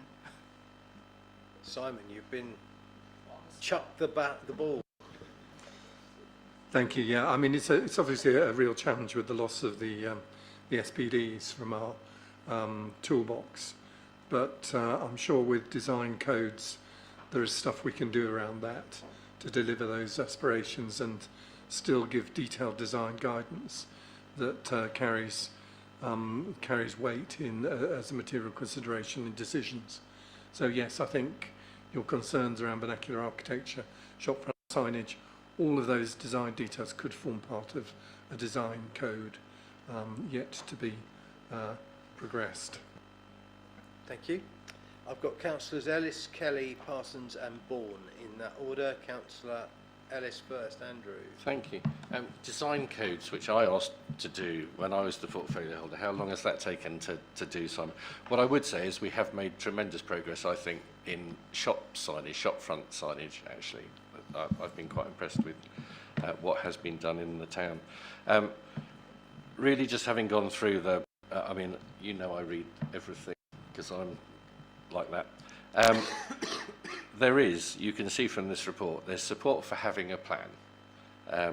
There's support for sustainability in principle. There's an acceptance that housing needs to be delivered. What there isn't is, from what I've read, is any confidence in infrastructure, planning and funding, confidence in water supply, sewage capacity, which we're again hearing about tonight, confidence in transport mitigation, trust in sequencing of delivery. I think it bears out basically what we've been saying all along, and I'm quite pleased to hear, albeit somewhat late coming to the party, Councillor Smith saying we got it wrong all that time ago when he was saying we had to go forward, you have to trust the officers. Fine, I know that's the line, but sometimes telling people the emperor has no clothes when they haven't is worth doing, and we were right last time. I still think we're right to have delayed the plan somewhat by asking for what we've asked for. We've got a load more evidence that we required, and obviously we've got a situation where the plan previously was predicated all of the transport on the A12 being done. I take your point, Chairman, about funding, but it was. The Essex Highways were convinced it was going to happen. They said the plan would work because it was going to happen, and now it hasn't. So there's no harm in that regard with what's happened. I'm not sure Councillor Smith's right that we would have built 1,000 houses by now on Middlewick, and therefore we've lost 300 affordable. But hey, Councillor Sunnock's point's well made. I'm hopeful that, I mean, I'm really pleased that we've got the infrastructure work done now. We know we've got an enormous funding gap. One of the questions you didn't answer, I don't think, Karen, was whether we're going to have whether we're going to have done that work and we'll actually see how we're going to close that funding gap. We know we've got it, but we know we've certainly got a 400 million funding gap. I don't know that hospitals, were they included in that? I'm not sure hospitals were included in that, and we would never have expected to build hospitals through this development. I'm just not sure. That was one question he asked, and I'd like to know that we've got an answer to. Chairman, I know in our briefing you've agreed that we'll have as many meetings as it takes to get this right, or as right as we can get it, whether that's briefings or meetings, and I think the public need to get some comfort from the fact that we will be, regardless of what it says on the meeting agenda. I think there's going to be there's a lot of work to do here. It's a broad brushstroke sort of summary, as we've heard tonight. Some of the things are missing actually from that summary. There's a lot of work to do, and I'm happy, and I think members agreed in the briefing that we'd be happy to have additional meetings if we need to have those to make sure that we do get it right. So there you go. Thank you. Thank you, Councillor Ellis. And yes, I think we all agreed who were at the briefing and the group spokespersons that it will take as many briefings and meetings as we want to get this as right as we can, because we owe that to current and future residents of Colchester City. The next committee might take a different view. Yeah. Sorry, Chairman. Yes. Can I just? I should have said if you look at some of the responses, certainly from and Mike Lambert's been here tonight talking on behalf of a number of parishes. They are being quite positive actually about growth and accepting growth, but they think there may be a better way of doing it, and I think we certainly need to be engaging with them. I'm sure you're going to be. I'd like to be involved when you do that, and I think members might want to be involved when you're doing that. But I think I think that was a really positive statement that they made, and I think those parish councils certainly are accepting, but they want to have their say about planning holistically, master planning, etc. Thank you, and I did thank Mike for his positive engagement tonight and throughout the process. Karen, do you want to start? I didn't actually jot down any questions. There was one that too many words. It was a question regarding something that William had asked, and that was what I was asking basically. No, it wasn't the hospitals. It was whether we're going to have something which is explaining how we're going to address that funding gap of at least 400 million. Yes. It was simple. Could have said that earlier. I could have done, sorry. No, that is the intention, but we will continue working on the viability and the infrastructure evidence as we progress other matters with the plan and indeed progress still. Yeah, nobody said this was going to be easy. Councillor Kelly, please. Thank you, Chair. Right, I've got a few bits. Firstly, response size we got, that was really good. And that is a statistically significant number based on the population of Colchester. So I think that's worked pretty well. I'd be interested to know if you've got the sources of the various respondents so that we can better understand what is effective and what is less effective in terms of communicating with people about things of this nature. I.e., when you got people making representations, where did they come from? What was their engagement point? How did they get to us? Given that this is a very statistically significant sample, given it's over 1,000, I think that we have to take the responses and the contributions that have been made have to be taken seriously, because this isn't if it was 2 people, you could brush it aside, but it's not 2 people, it's a large number of people have made representations. So I think as a committee and as a group of people on this, we have to take what they've said seriously, and the concerns that have been raised, I think we have to take seriously, and if we don't, then we are doing everybody here in the city a disservice. So I think that's that. I'd be interested to know how many of those responses were made by email, if you've got that available now. So, because I just think that would be useful to know. So now I've got a possibly totally random thing. Karen, you asked, is there some secret thing we could do for an interim measure? And I know this might not work, but I'll suggest it anyway. Could we, I think we can as a city council,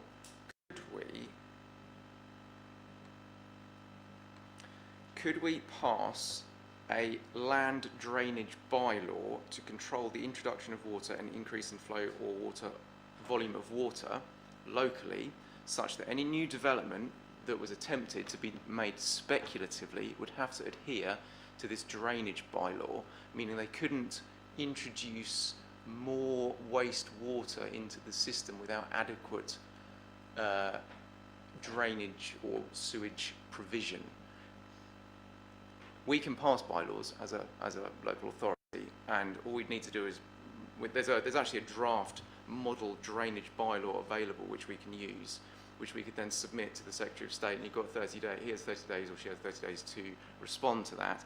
And if we passed it, it would mean, even though it doesn't stop the development, it would put a legal threat on any developer who was trying to build something speculatively, that if they just plonked it somewhere and there wasn't adequate drainage, they'd be breaking a bylaw and therefore would be criminally responsible or something like that, maybe.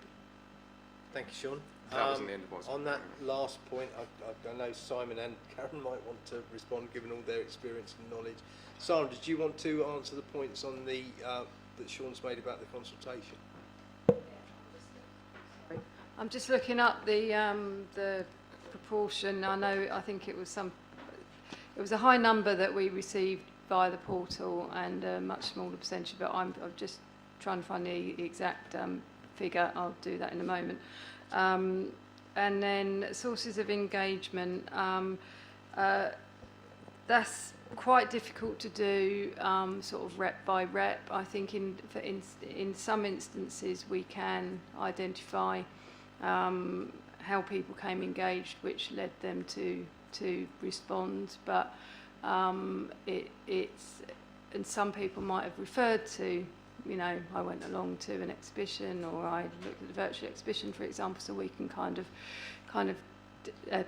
draw that information out. But it's very difficult to take from the responses exactly at, you know, at what point they engaged in order to then respond. I'm not quite sure how we do that. I'm not sure that's immediately obvious.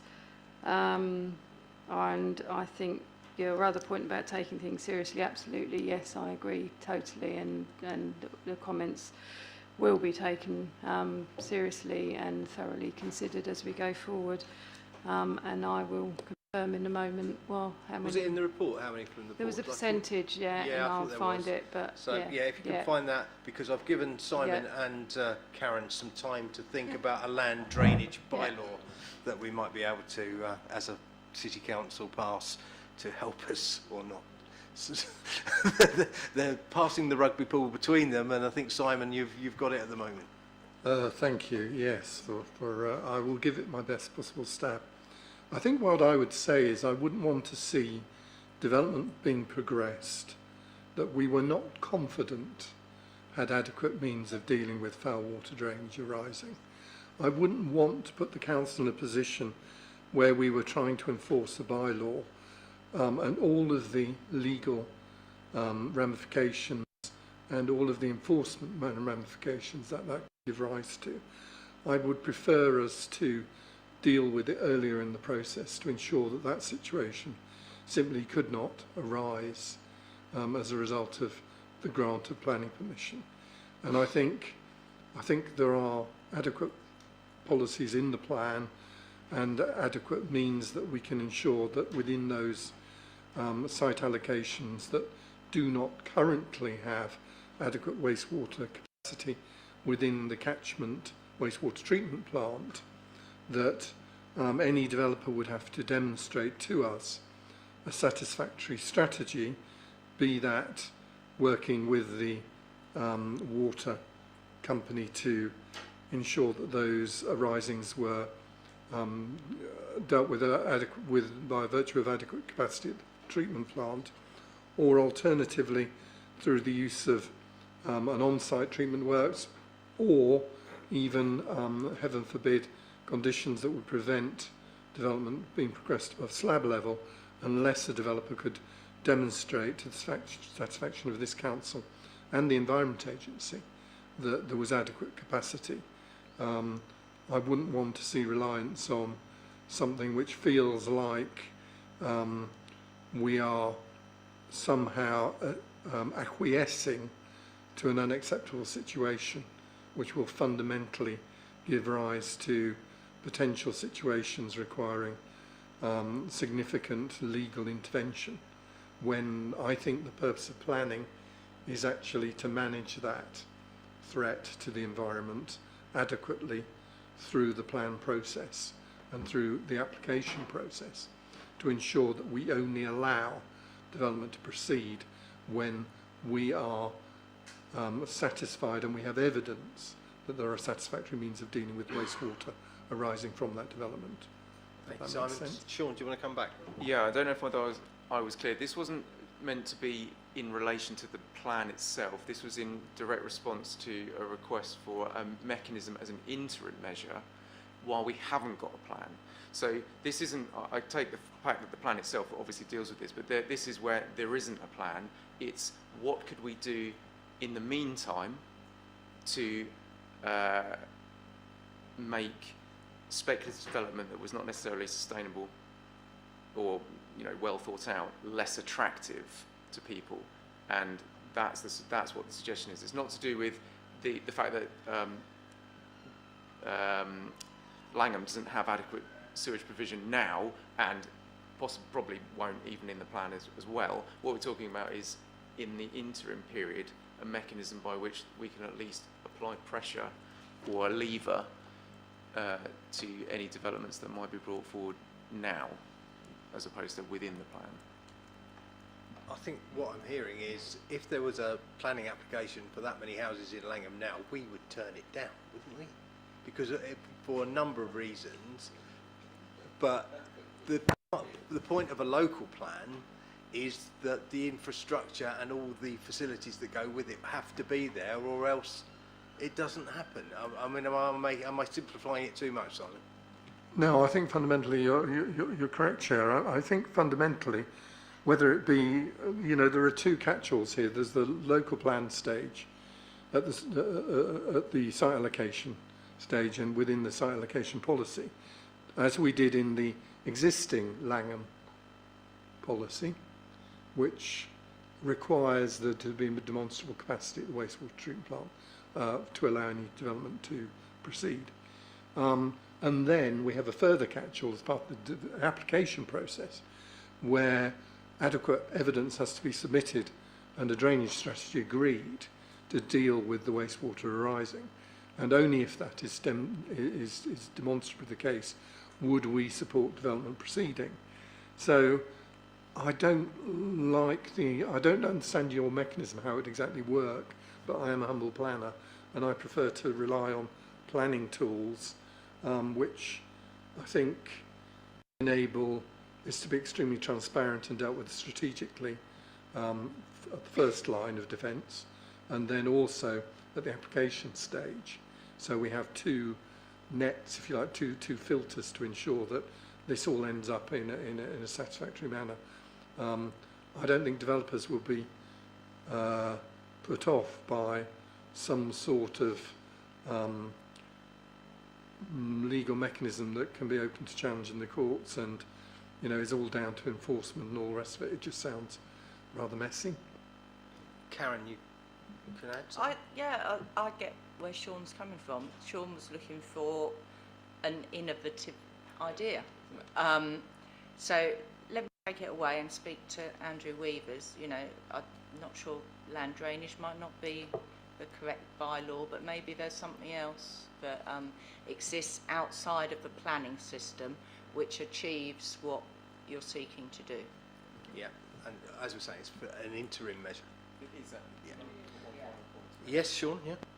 So this is a little bit broader, and I'm throwing this out to the officers for consideration for us to talk about later, but I wanted to put it out there now.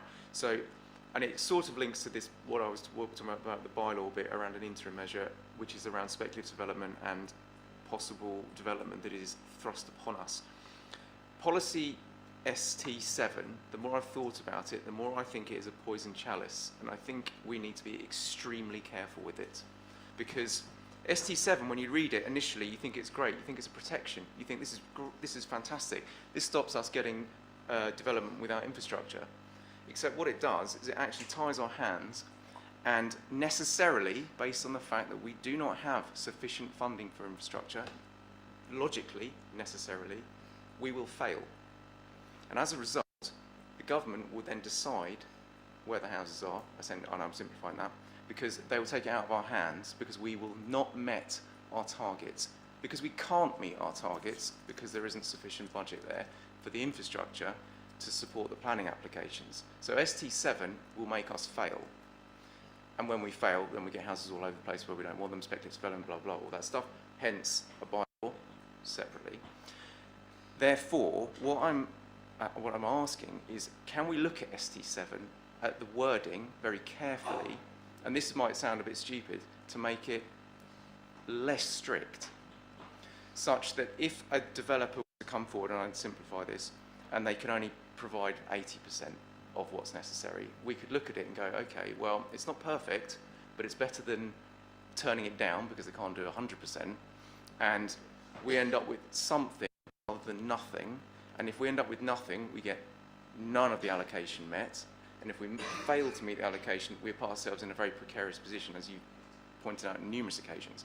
So can we do something? I mean, the answer might be no, but can we do something with ST7 such that our hands aren't tied so tightly when it comes to the delivering of these things, and allow us to maintain more control for longer? Because as it stands at the moment, we're going to lose control after 8/13 of the housing allocation has been delivered. Thereafter, the money for the infrastructure runs out, 5/13 left, and we've lost control at that point, and it's out of our hands. So can we do something to try and stretch that out to 10/13, 11/13? I accept the fact we will lose control at some point. We have to, mathematically, we will. So is there something we can do with ST7 later, not now, about that? If you can answer that one, and if we've got the information about the how the emails and how many through the portal, please. Yeah, we can certainly look at the wording of that policy. In terms of the MPPF, the draft that's out for consultation at the moment, that gives specific examples of when we might accept a lower level of contribution. One of the questions is actually, should that be in the policy or should it be in a local plan when we might allow different contributions? So it's certainly something that we'll have to take on board anyway. And that was why the London Mayor reduced the affordable housing target there, because 20% of something was better than none of nothing. Thanks. And the figures? Yeah, and just to follow up on that, there are, I think, 78 representations to ST7, which we will obviously need to look at carefully. Also, number of representations, as 78% were received via the portal, and the rest, a very nominal number by paper, and then sort of just over 20% by email. Thanks. Councillor Parsons, you're next. Thank you, Chair. I did have 4 questions, but I've now got, after listening to Councillor Kelly, 5. Do you want them separate? I'll make them quick. Do you want them separately or together, Chair? On block, please. I thought you'd probably say that.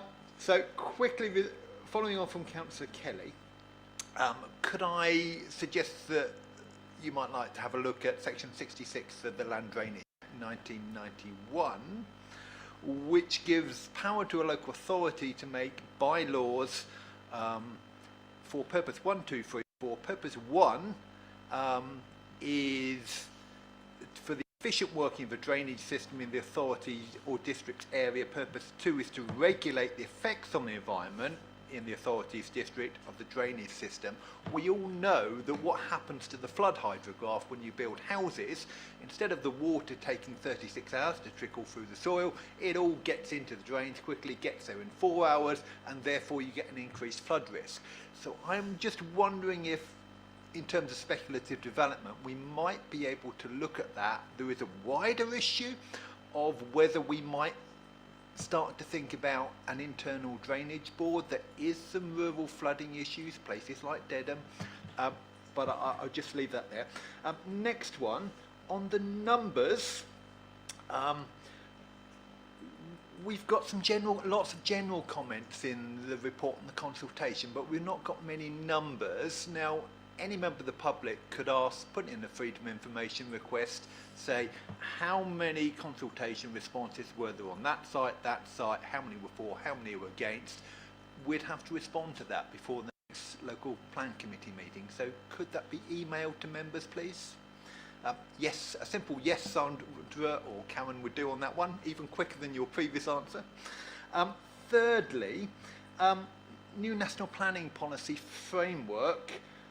It mentions wildfires. Now, I raised this in the committee summertime, and the Minister now seems to agree.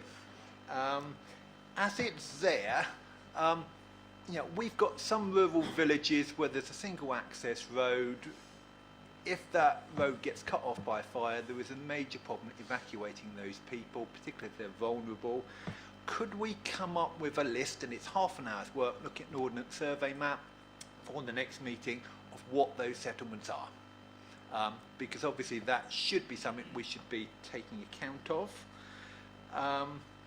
And finally, again going back to the new National Planning Policy Framework, Karen's very helpful summary. Local authorities should consider the risk of wildfires when drawing up local plans, should propose development patterns that contribute to radical reductions in greenhouse gas emissions. Proposed plan-making policy, CC1 on climate change, says local plans can be informed by an assessment of baseline carbon emissions and the potential effect of developments. Now, that radical reductions in greenhouse gas emissions, big picture question that I've got, we know from the evidence that we looked at last year, but earlier than last year, that the bulk of the housing need in this council's area is actually in the urban area of Colchester. Now, for reasons to do with viability, more than half of the sites are in the rural areas. And the reality is that leads to a significant increase in car use. 95% of the population of England live within 5 kilometres of a train station. The whole of my ward is very significantly more than that from a train station. And that, it's an hour on the bus to get, hour and a quarter on the bus to get to a train station. People are going to drive. So we're going to see a big increase from car transport by putting the houses in the rural area. Is it compatible with that radical reduction in carbon emissions, that we've made that big picture assumption that rather than building upwards in the urban area, we're building outwards in the rural area? Thank you. Thank you. You have just tapped into one of my pet hates. When did in this country railway stations turn into train stations? It's the Americanisation of the language. I hate it. Railway stations is what they are in the UK. I've just agreed with a Labour minister. I know. mean, that is a rarity. Please agree with me that railway stations sounds better. But on those other substantive points, Karen, Sandra, anybody else who wishes to contribute? I'll let Sandra do the one-word question because I was busy emailing Andrew Weavers about bylaws. Wildfires, sorry. He's going to be thrilled. List of settlements with one road in, is that what you want? Okay. Well, I doubt it's that. I can't think of any. Yeah, it's Mersey. If we're going to have a debate, let's use the microphones, but Karen, please carry on. Yeah, I don't think there's any other settlement with one road in. There's 3 in my ward. Martin. We'll have a look at it. Possibly part of it. Yeah. Thanks. Okay. What I would stress is what we can't do in the local plan is replicate anything that's in the new MPPF. So if it's covered there, then we're sorted. Bulk of housing need in the urban area. I don't recall that we split it up like that, did we? I don't think the housing need assessment broke it down into where there's people, a lot of heads being shaken at the end of the table. where people wanted to be, or where the need was. I mean, I would guess the biggest population is currently in the urban area, so some of those might be in housing need. And then building up, not out. Yeah, we're embracing it, as the MPPF says as well, because we're proposing higher densities on many of the sites than they were put forward for, to reflect just that sort of thing. Where it's appropriate, build up and not out. Yeah, makes sense. Oh, numbers of what? Sandra's going to deal with that one. Sandra? Yes, but I will say though, yes we can do a breakdown that is a statistical table which we can circulate to members, but anyone going on the portal to view the representations can see exactly how many were made for each policy and by whom. So. Thank you. I'm feeling sorry for poor old Andrew Weaver sitting at home reading the latest Richard Osman, having to put that down and pick up a novel about bylaws. I love Richard Osman novels. They're very good. Councillor Bourne, please. Yes, thank you, Chair. I thought this was a very well presented summary of the responses, and it sounds like the consultation was very well run. But of course, we shouldn't, kid ourselves it was any kind of random sample or anything like that. So you have got a very highly skewed response. But I think taking that into account, a lot of very good points were raised. Some more good points have been raised tonight, and we've heard about how they will be progressed forward, tested against the evidence. And taking, if you like, the more strategic view, we keep coming back to the whole issue of infrastructure. And I thought very well within his 5 minutes, Councillor Sunnock's made a very good case for some more work to be done on that and set out the kind of things that needed to be covered. And I have to say I fully endorse that. I was a bit bemused about the debate about acute health care. I'm not sure acute health care actually sits on a local footprint at all, but and how it's funded is a mystery to everybody. But more clarity might be born on that because there's a health bill currently being written. The only other point I would make about infrastructure is, we ought to bear in mind that the most fundamental part of infrastructure is that everyone has a decent home to live in, and we somehow ought to keep that in the back of our thoughts. I mean, the only question I've got is, can anyone on the other side tell us of any reason why they think we shouldn't just agree to carry on with the process? No, no, you're getting lots of shows. So, yeah, I don't think anybody's suggesting that we stop the process. Thank you. Those comments will be noted. Councillor Bourne. Councillor Barber, you wanted to come in again? Do you still want to come in again? Oh, no, it's long lost what my thought was. Okay. Anybody else want to make a comment? Councillor Ellis? No, tiny one. And it's only Cassandra's talking about sites and Karen. So to understand, so I was talking to a developer yesterday, I think, who's put in quite a chunky site. Well, they'd put in for 500, and you've turned it into 900, and actually they said tops 600 because that's what the transport, like Martin Mason, I think, had told them could actually get onto the road, and you've turned it into 975 or 925. Is that because you were expecting to build up? In that particular one. So that's one of them. So that's interesting in that location. And the other one is, where have some of these sites, you talk about, so where have some of these sites come from? So I've also had representation, maybe it's for another time, but from someone who's got two sites in. One is Robertson's. They've never put their site forward for development. They've got 6 houses on it allocated in your plan. And his horse paddock, riding paddock, where he lives, not far from the tip actually, has also been put in for employment land, and he's never applied for that either. So where have some of these sites come from? Very specific. Do we know It's the answers? very specific, but, yeah, but literally, let's see. He has no idea where they came from because he hasn't submitted them. Got the answer. You might have to go away and check, I guess. Yeah, but we'll you have to might go know. away and check. And any new sites that have come forward as a result of the consultation, there will be a report on those at the next meeting. Anyone can put forward a site, whether they own the land or not, but we can check on those specific sites where they've come from. But do we not check with the landowner that they're happy those sites they're put forward, and therefore they might actually be development? Because he's not going to, Robertson's Van Haar's disappearing for a very long time, so that's not going to happen in this plan period. And he's certainly not having an employment site on his horse paddock where he lives, not far from the tip at Shrub End. So I just wonder what checking was done. If anyone can submit a site, I get that, but surely you talk to the person who owns the land before you say you allocate it as a site for development. Yeah, It's just, sorry, Joe, it's just come to me because it was something that was brought to my attention yesterday, and I've just remembered. Yeah, we can check on the specific sites and come back to you on what the circumstances around those particular sites. Okay, we'll check on that one. Karen, do you want to say something?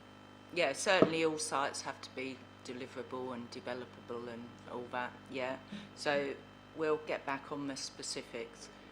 And the other point about the site, I presume it's Beerchurch Hall Road that you're talking about. Yeah, I mean, it's one of the more urban sites, so I think the feeling was it could take a higher density than perhaps they put forward, and there's normally highway ways to make the highways work. Thanks, Karen. No other indications. Can I ask the committee to note the summary of the responses to the consultation, please? Is that agreed? Thank you very much. We have to lose you, Councillor Barber. I'm sure you're gutted about that. Yes.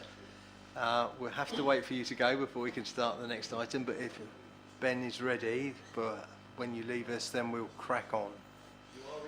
Although we have got Councillor Sunnox to hear from first. Thank you for being so patient, William, and thank you, Lewis.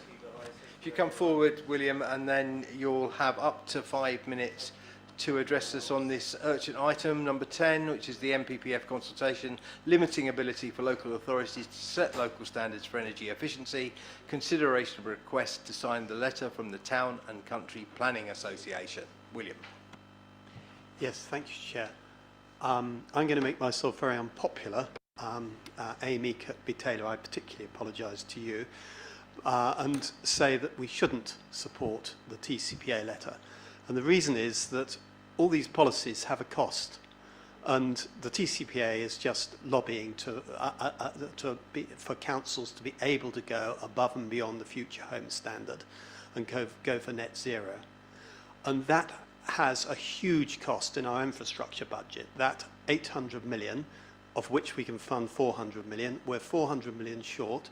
The cost of this policy is about 200 million, if the new market appraisals are anything to go by.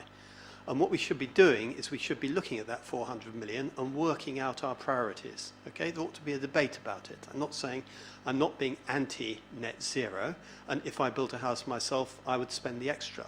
But £12,000 a house is an awful lot of money, and it's coming out of the developer's pocket, and then he's unable to pay the amount of infrastructure contributions we need for other things.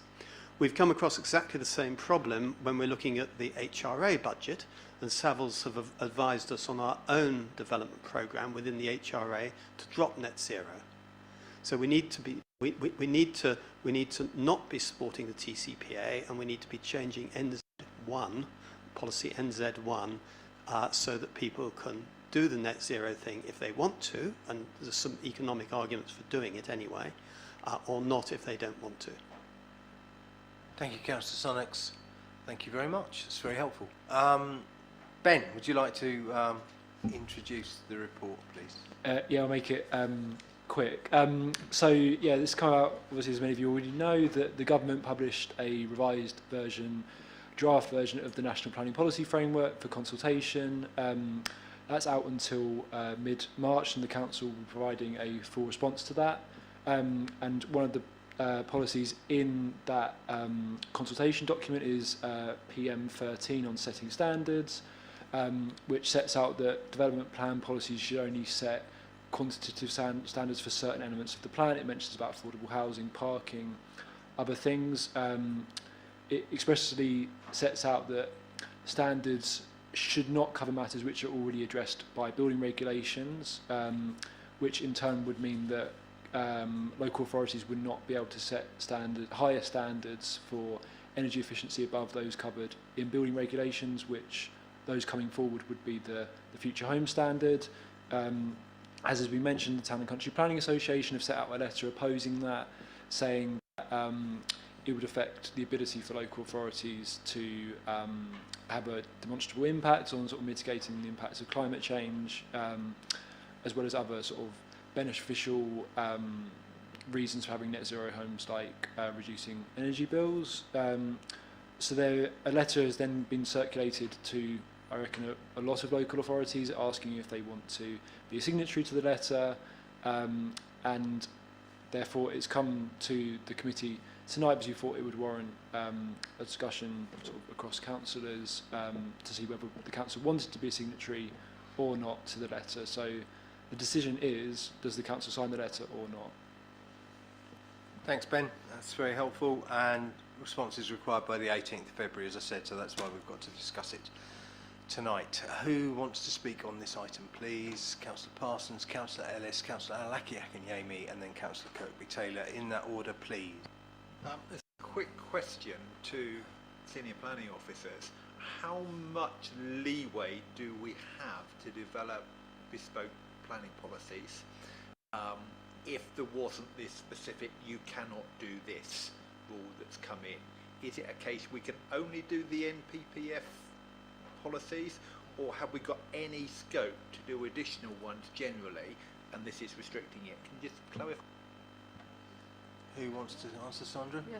If you've got the evidence to justify a bespoke approach in the way it is at this point in time, then you can put forward a policy that, as long as it's backed up by evidence, basically. Thank you. Councillor Ellis?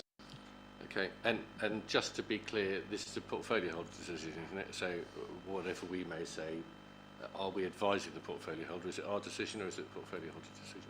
That's an excellent question. Sandra? Yeah, I was hoping no one Karen? asked that. I suggested it came here because I knew there was some strong feelings on both sides, and therefore, with Andrea's agreement, it was considered that there would be a discussion here and a decision is required, so a vote really. So I guess that. But it is the portfolio holder who will send the response. So, but she has indicated that she will take due note and consideration of what we decide. Andrew, make your further point. Okay, thank you. I'm a bit like William, but I do, in that regard, I'm not sure that I want to sign it, to be honest. Taking on board what William's just said, which is if it's going to add, is he right? It's going to add £200 million to the. Is that £200 million of our infrastructure audit? It's not in the infrastructure. It's not in the audit. It's in the viability. Sorry, the viability appraisal. There is a Newmark's cost. viability appraisal. Is that addition to what? Sorry, yes. Is it in addition to what the government would expect us to do to meet net zero normally? Yes, it would be over and above building regulations until such time as building regulations caught up. Does that make sense? Yeah, no, it does. I mean, so I can get where he's coming from when if you're trying to create a plan that's deliverable, are we adding an unreasonable at this point cost to that delivery? Because maybe it's borne by developers in the first instance, but they're not going to put their hand in their pocket and pay it and not pass it on to the person who's trying to buy it, when we're trying to make homes affordable for people to buy as well. And I get the argument that it may make them cheaper to run, but does it make them that much cheaper to run for people? I mean, Karen and Simon. Where I'm coming from. Yeah, I've just asked for those figures in respect of another building, actually, Andrew, where the savings, how long those savings take to recoup the outlay at the start. I've been distracted by the last point now. It's certainly something, and Ben put it in the report, under development management considerations around if there is a cost associated, then it goes into the mix, and when planning applications are made, if there's a viability argument, then it results in assessments and that sort of thing, negotiation, and something might have to give, whether it be the net zero requirement, whether it be an element of affordable housing, or other forms of infrastructure. So yeah, that all has to be weighed up. Simon? Yeah, I mean, perhaps Karen or even Shelley could clarify this. My understanding is we do have an existing policy in the draft plan, which certainly gives encouragement. I can't recall how permissive the wording is around going above and beyond building reg standards. But I'm assuming that policy has been subject to cost appraisal in terms of how it impacts on viability.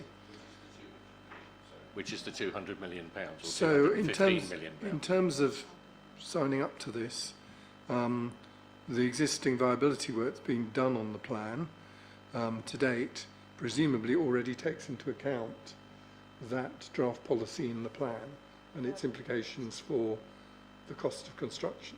Which is the £48,000 burden on every home that's built in the borough, in the city area, which is massive. So what William's suggesting is you could save £12,000 of that, I think, is what he's saying, by not signing this letter and by doing what the government's asking us to do. And I think we can assume that William has done the maths. We know that William's done the maths, definitely. I'm just, and I'm, again, not climate denying, although actually we do produce less than 1% of carbon emissions, and you look at what China's doing, it really annoys me. That's a completely different conversation. It's a different conversation, and how much difference this is going to make is another conversation. But from an energy point of view, from the savings that people are going to make point of view, that's why I was asking that question. But it's an enormous difference. £12,000 per property may make or break your plan's viability. Yeah, whether I think we're hearing it. Yeah.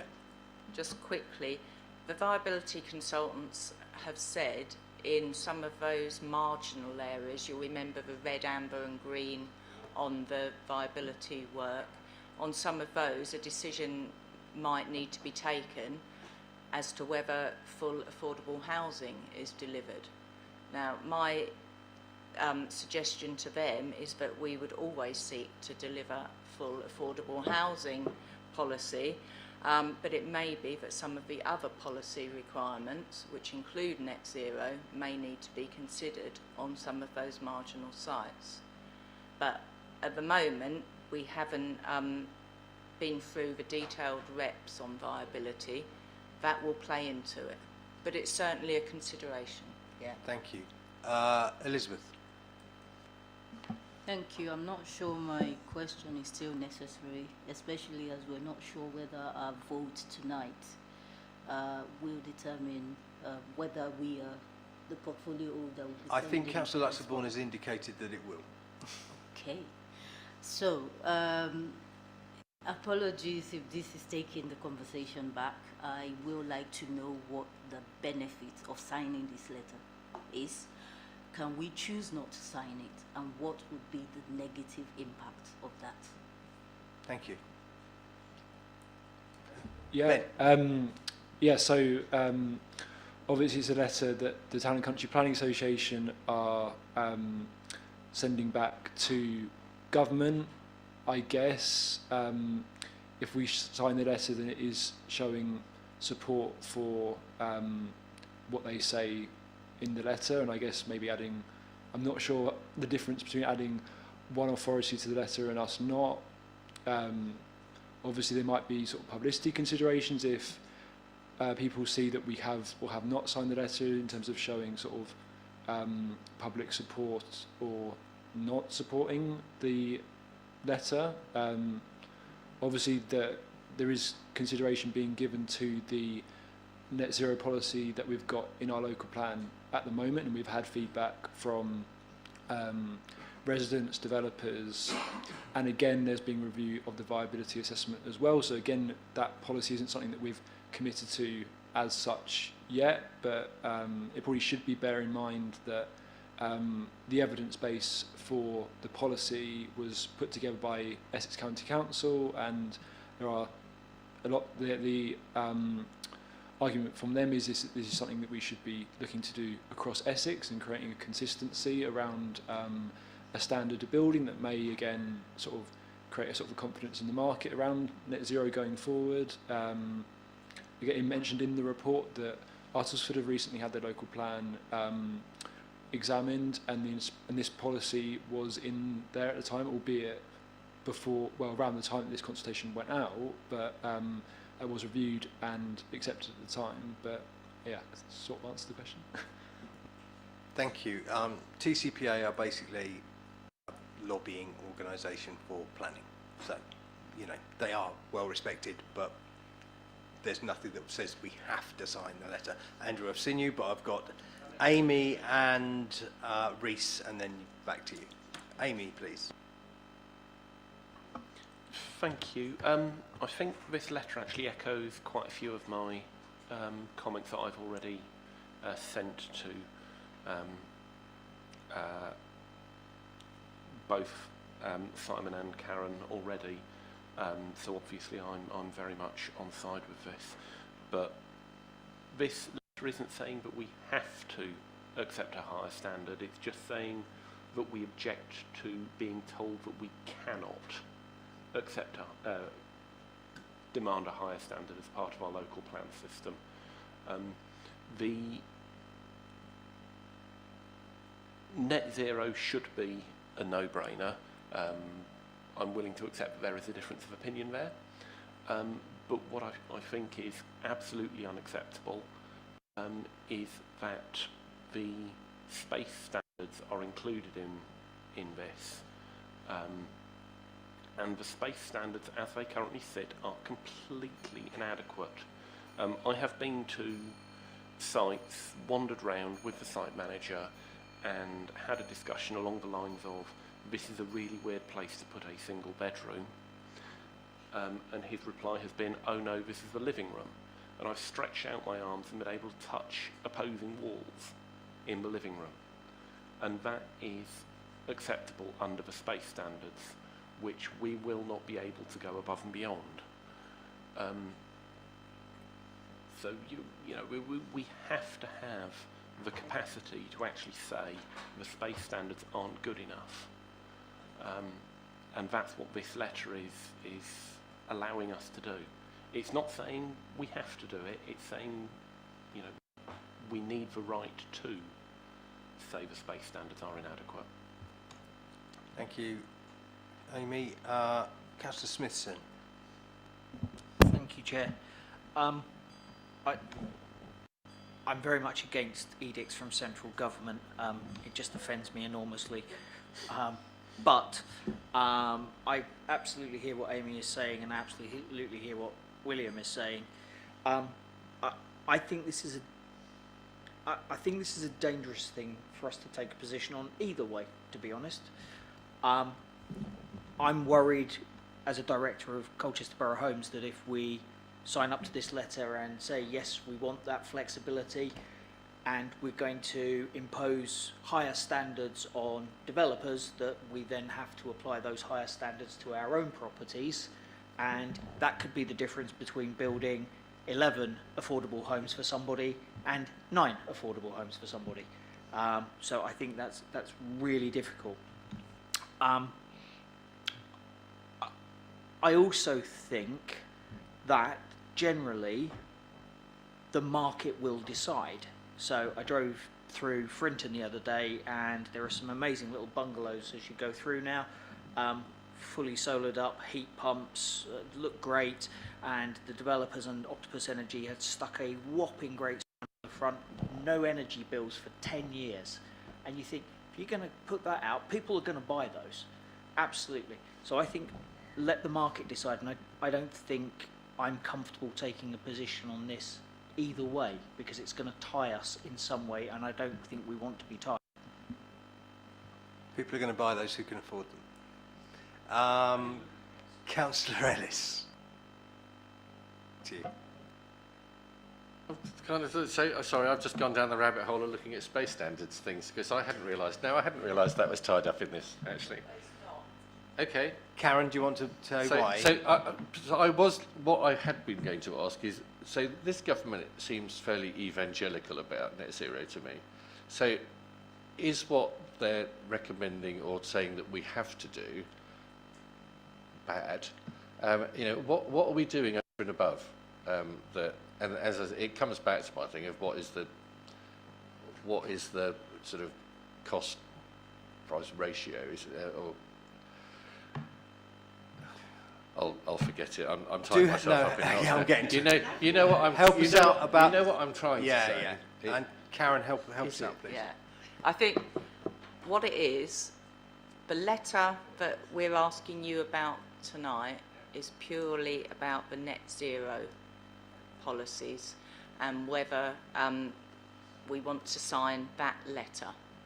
The MPPF, the draft, talks about standards, including space standards, including others that I can't remember offhand, and suggests that we shouldn't be setting them arbitrarily, and we should stick to the national figures. So that's a different question or set of questions, and we can respond to that as we can respond to the net zero one in the council's full response to the MPPF.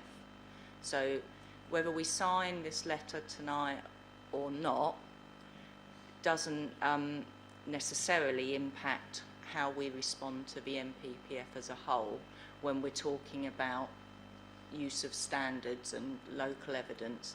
And as was said, local evidence does allow us to take a different approach. I tend to agree with Reece, Chairman. I'm struggling about taking the position now because I think we need to do a lot more. It sounds to me like we need to do a lot more work around this anyway, from our own point of view with the plan going forward, because it impacts viability and therefore delivery. Yeah, prolonging the debate, but that's fine. I've now got Councillor Summers, then Councillor Kirkby-Taylor, and then Councillor Kelly. In that order, please. Thank you, Chair. No, I was going to echo along similar lines as Councillor Kirkby-Taylor, in that if we were to agree to put our name to this letter, that it's not committing us to going above and beyond current regulations. It's just giving the ability to do it if we wish to, and other authorities to do that if they wish to. So, but as you said, that you know, on other sites we have the flexibility. You know, as you said, if we want to reduce the affordable housing or one or other of the elements to make the site viable, then that's something we can do as long as we don't fall below the minimum standards. Is that my understanding? Is that correct? Karen? Yes, I think that's the basic. Yeah. Thank you. Amy? I'm just going to very, very quickly make an appeal to democracy about this, because one of the pieces of evidence that we did see from the Reg 18 responses was that the residents do want better environmental protections. And I think that that was one of the pieces of evidence that was quite clearly summarised. Yeah, we're going to have democracy because we're going to have a vote on this. That's democracy. Just highlighting that this is what our residents have told us they want. Fully understood. Councillor Kelly, our final speaker on this. Right, very briefly, I think as a matter of principle, we should sign this letter, because I don't like people telling us what to do. We represent our residents, we should just sign it, because it's not making us do anything, and I don't think anyone should be telling us what to do. Thank you. I must admit, I think I'm in Councillor Smithson's camp. By doing nothing, we don't sign the letter. So that's, I think, where I am. Okay, so who's going to make a proposal, please? So, Councillor Kelly, can we take that as a proposal that you propose that we should sign the letter? We should sign it because we're the city council and they shouldn't tell us what to do. Is that seconded? Seconded by Councillor Kirkby-Taylor. So we'll have a vote on that. All those in favour of us signing the letter, please show.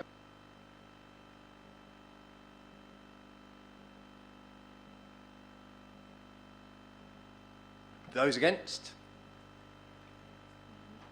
2. Those abstaining? Okay, so we are going to sign the letter. Thank you very much indeed. Well, our advice to the portfolio holder is that we sign the letter, now firmly in Councillor Luxford Vaughan's court.